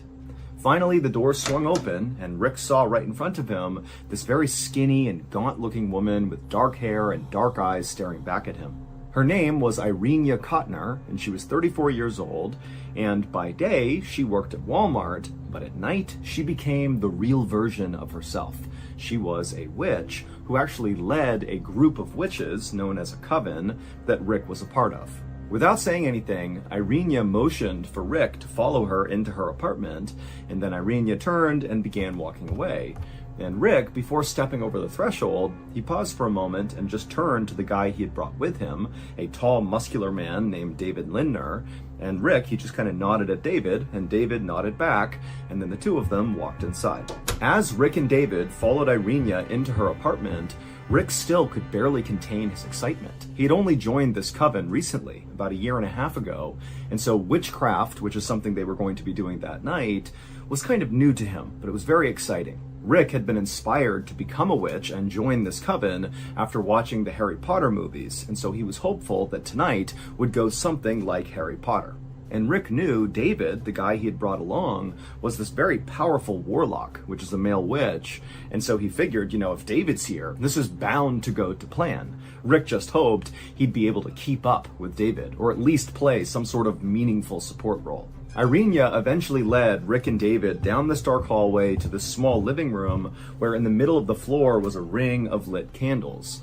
And as soon as Rick and David stepped into the room with Irenia, they were hit with this powerful smell of incense that had been burning in the room, and also there was all this smoke hovering in the air from the various things that Irenia had been burning in preparation for tonight's event. Rick, David, and Irenia walked quietly into the middle of this circle of candles, and they sat down cross-legged in a circle facing each other, and then they got ready to begin.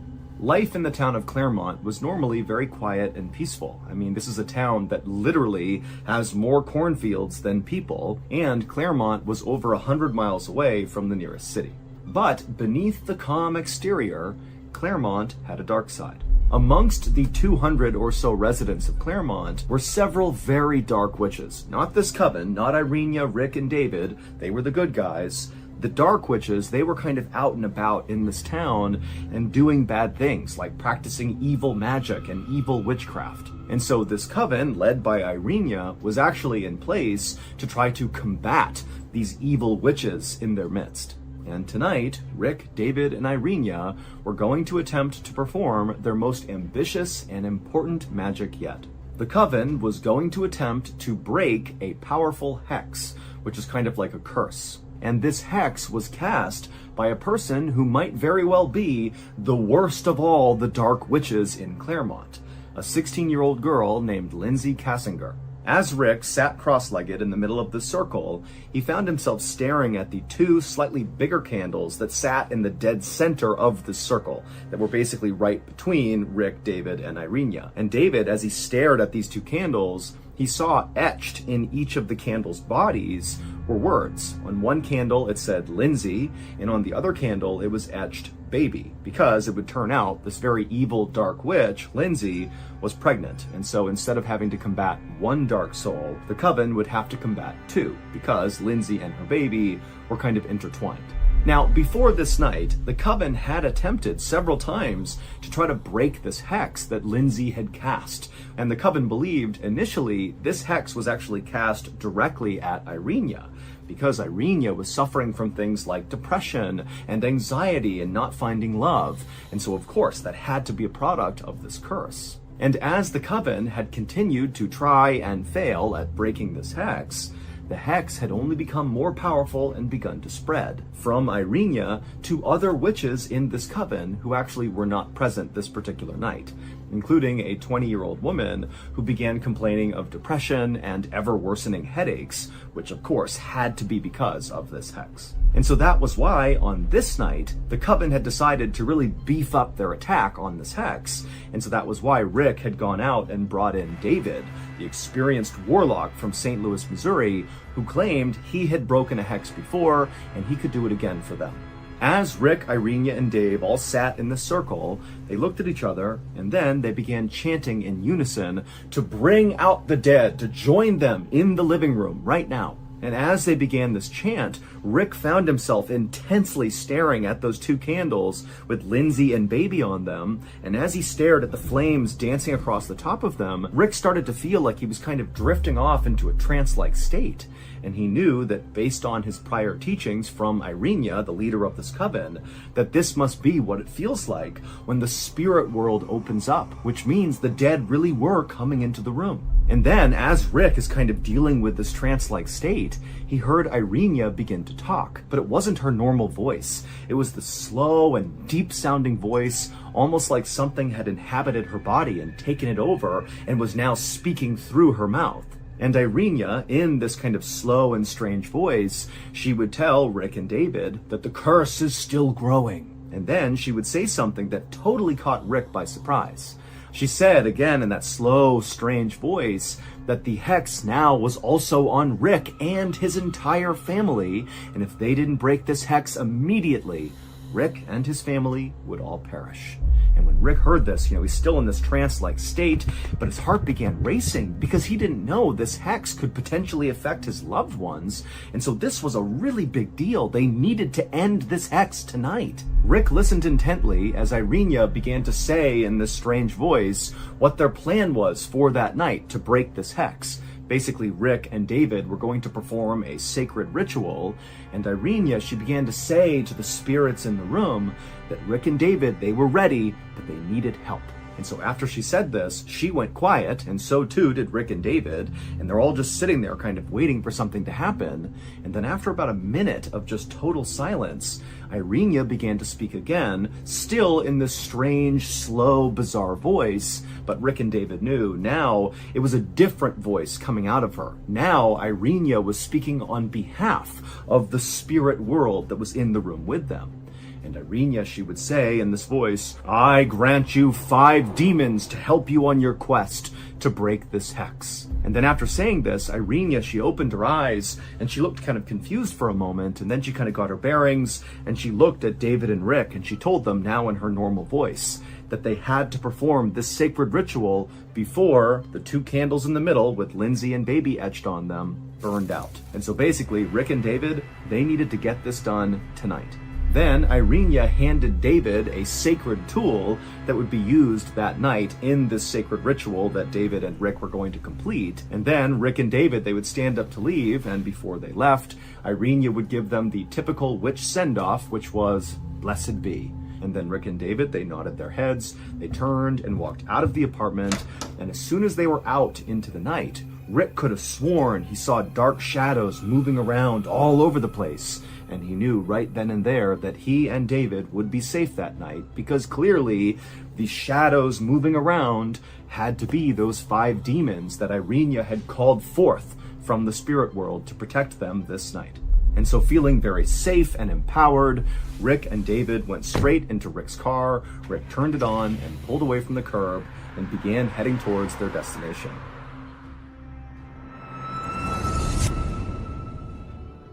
The other day, old Seagull Lung was looking pretty down, and so naturally, I offered him some of my iced wildebeest retinas to suck on, but he just shook his head and said, "Dad, thank you, but what I really need right now is, a bloodthirsty horde of zombies to descend on this town so I can savagely destroy them with various DIY weaponry." But alas, zombies aren't real, and so my dream will never come true. And at this point, I just slapped Lung right across the face, and I said, "Lung, are you kidding me? You ever heard of a little thing called DLS? Doomsday Last Survivor? You kidding me? They literally have trillions of zombies you can slaughter right now. You kidding me?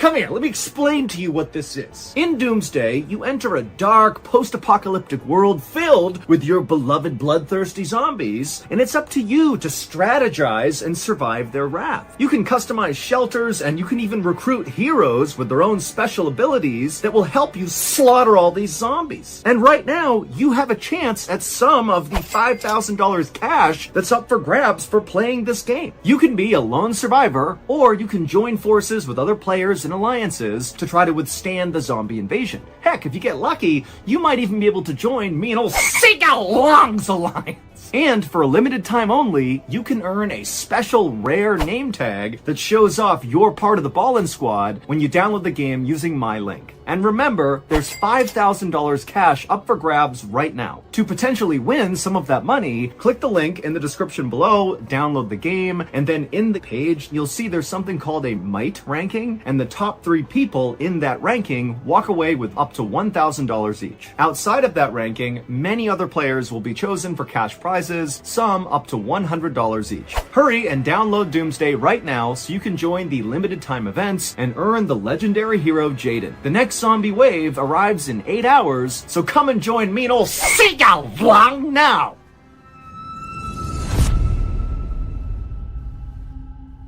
A few miles away, at the house where the 16-year-old evil witch Lindsay Cassinger lived, a 20-year-old Army private named Joshua Bennett was sitting at the kitchen table in Lindsay's house, eating chicken wings and just kind of enjoying his night. Josh didn't know Lindsay very well, but he wasn't at her house to see Lindsay. He was at her house to see his own mother. And Josh and his mother had a lot of catching up to do. She had abandoned him and his father when he was young, and so Josh's dad had raised him, and then when Josh was old enough, he had joined the military, and now he was about to deploy to the Middle East to go to war. But unexpectedly, Josh's father had died, and so Josh had come back to Illinois for the funeral, and it was at the funeral where he saw his mother. She was in attendance as well, and even though he was upset with his mother for abandoning him, he felt like, I want to reconnect with her. And so he'd gone over and he'd given her a hug, and his mother had been so touched that she had asked Josh to come by her house in Claremont, Illinois, where she lived with her boyfriend, because she really wanted some alone time to actually hear about Josh's life and kind of, get back together again. And so, of course, Josh had said yes, and so here he was at this house in Claremont. Now, Josh had arrived at this house a little bit earlier, and he was surprised to discover that it was not just his mother and her boyfriend living there, but also his mother's boyfriend's son, whose name was Jackie, was also living there, along with his pregnant girlfriend, the evil witch, Lindsay Cassinger. But Josh didn't really mind that there was extra people. It was just maybe a little bit confusing that this was kind of a big roommate situation. But it seemed like Jackie and his girlfriend Lindsay were very nice people, and they quickly went downstairs to the apartment in the basement and kind of just stayed out of the way so Josh and his mother could catch up. And so after Josh finished eating his wings, his mother came into the kitchen and the two of them chatted for hours. And then finally, at about midnight that night, Josh decided to go to bed. So he said goodnight to his mom, he retreated to the bedroom, and he laid in bed.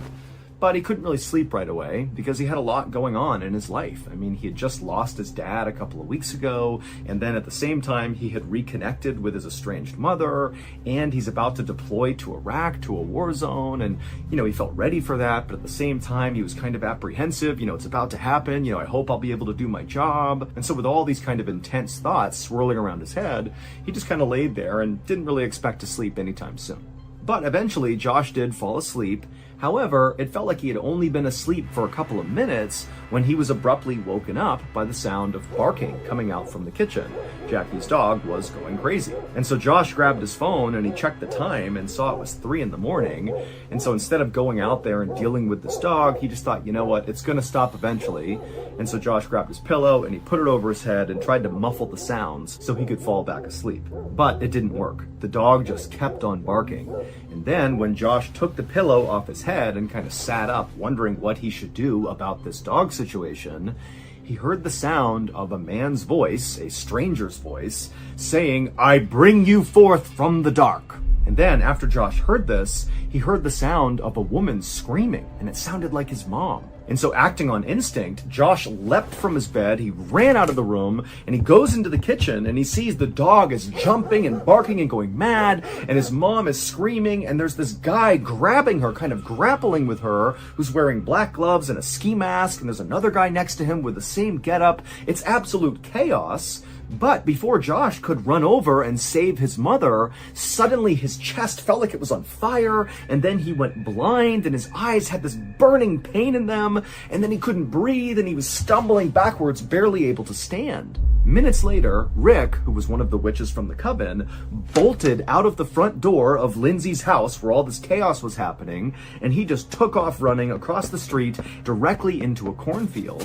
And as he ran, he felt this throbbing pain in his leg, and he could feel blood pooling in his shoe. Rick ran until he couldn't run any farther, and then he collapsed onto the ground, and then he began thinking about what an absolute disaster it had been inside of the evil witch's house. Not only had they failed to break the hex cast by Lindsay, but also Rick was concerned that David, his partner, who was still at the house, was dead. And Rick, he began looking around wildly, hoping all those demons that were sent to help them from the spirit world, he was hoping they'd be nearby and they'd know what to do. But Rick looked around and there was no one. And so Rick thought for a second, oh my gosh, Lindsay's hex must be stronger than any of us realize. We have to do something now. We have to end this before me and my family get killed too. And so Rick pulled out his phone and he called Irenia, the leader of the coven, to get her advice about what they should do next. But Irenia didn't respond to what Rick was saying the way he expected her to. Instead, she seemed very cold and almost enraged at what he was saying. And then before Rick could kind of figure out what was going on with Irenia, he heard off in the distance the sound of sirens making their way to the evil witch's house. Over the next few days, police detectives would speak to everyone inside of Irenia's coven, as well as everyone who knew both Irenia and Lindsay. And slowly but surely, the police would put together what actually happened inside of Lindsay, the evil witch's house, in the early morning hours of August 23rd, 2005. At about 3 a.m. on August 23rd, 2005, Rick and David pulled up onto Lindsay's street and they parked their car a little ways away from Lindsay's house. And then after parking, Rick and David donned their ski masks and their gloves. And then after looking at each other and nodding, they hopped out and began walking towards Lindsay's house. Their plan was to sneak in through one of Lindsay's windows and confront Lindsay the evil witch directly and break the hex by performing a sacred ritual. And then after this ritual ritual was over, they had a second ritual they would need to perform that would send Lindsay's evil soul through the gates of hell. And to do that, they needed the help of the 5 demons that had been sent along by Irenia from the spirit world. Now, Rick and David felt like this was a great plan. However, as soon as they got to Lindsay's house and David actually began trying to climb into one of the windows, everything fell apart. First, the dog began to bark inside of Lindsay's house, and that alerted Josh's mother, who came into the kitchen and sees the dog and sees David falling through the window. And Rick, who didn't really know what was happening inside the house, he just climbed through the window after David, and when he stood up in the kitchen, he realized it was too late. They were totally caught. And so Rick, not really knowing what to do, he's seeing all this yelling and chaos happening. He looks over at David and he sees David grab something from his belt and he pulls it out. And it was the tool that Irenia had given them when they left her apartment to go carry out this sacred ritual. This tool was part of that sacred ritual, and it was a long, sharp knife.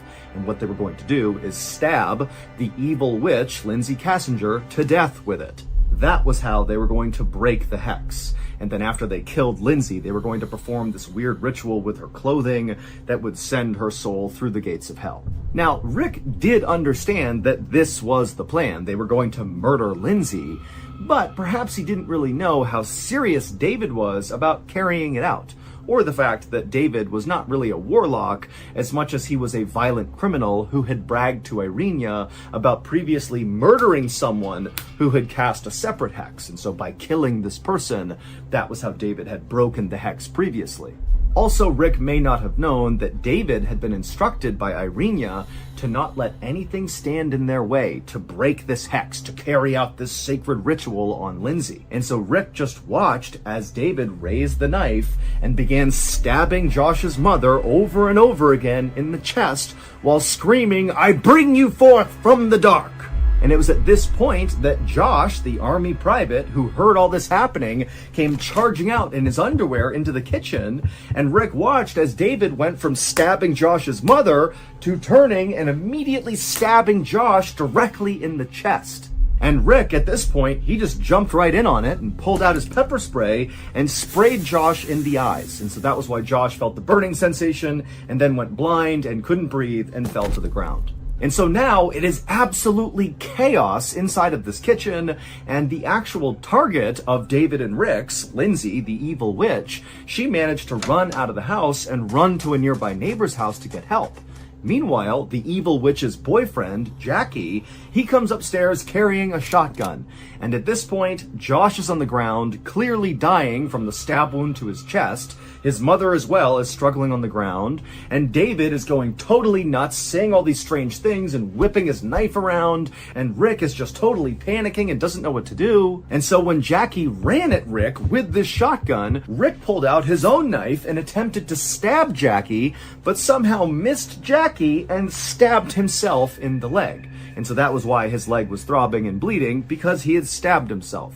And then after Rick had stabbed himself, Jackie just walked over and Spartan kicked Rick down the stairs into the basement. And then Jackie turned his attention from Rick to David, who was still just going nuts with this knife and being a total maniac.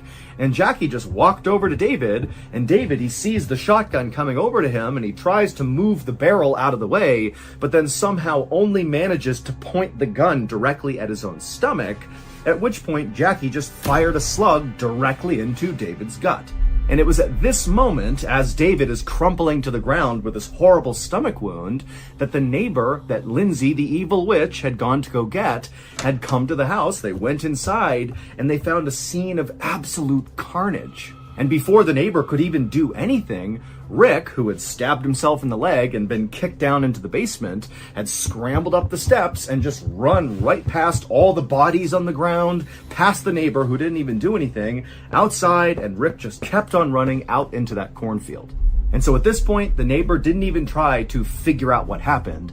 He just called 911. But it was already too late for Josh, the army private, who was only at this house to reconnect with his estranged mother before he deployed to Iraq. And here he was, dead on the ground from this totally bizarre attack. It would turn out Rick, David, and really the entire coven of witches that fell under Irenia had been totally duped. They all fully believed that Lindsay was in fact an evil witch who had cast this hex on Irenia, which was spreading to all the other members of the coven. But in reality, Irenia, the leader of this coven, she didn't believe there was a hex. That had nothing to do with any of this. The whole coven thing was totally made up. She was just jealous that Lindsay was dating Jackie. Irenia had previously dated Jackie and they had broken up, and Irenia still wanted to get back together, but Jackie didn't. And so now that Jackie was with Lindsay, Irenia just couldn't handle it. And so, naturally, Irenia had constructed this whole thing about Lindsay being one of the dark witches in Claremont, Illinois, and she's cast this hex, and now you, my witches in this coven, you need to go and kill her. But, of course, Lindsay did not end up getting killed, and instead, it was the totally innocent person, Josh, the army private, who had nothing to do with any of this, who got killed. In addition to Josh dying, David, the warlock from St. Louis, he died from the shotgun blast to his stomach. And then Josh's mother, who had been stabbed repeatedly by David, she would actually survive her attack. Irenia would ultimately be found guilty of first-degree murder, and she would be sentenced to 57 years in prison. Rick pleaded guilty to murder as well, and he was sentenced to 20 years. And a third member of the coven, who was not present for the attack, but who after the fact helped cover it up, they were sentenced to 32 years in prison.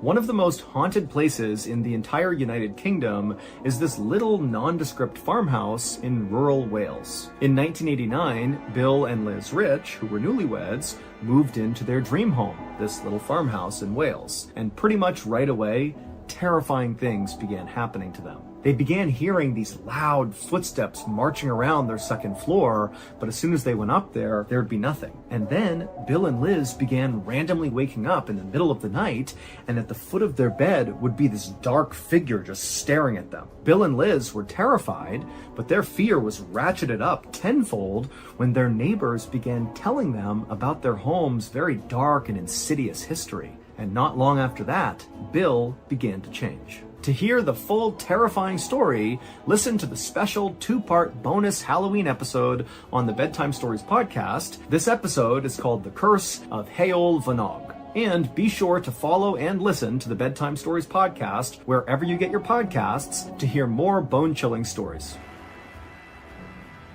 So that's going to do it. If you enjoyed today's story, be sure to check out our podcast called the MrBallen Podcast that has literally hundreds of stories just like this one, but many of them are only available on the podcast. Again, it's called the MrBallen Podcast, and it's available on Amazon Music.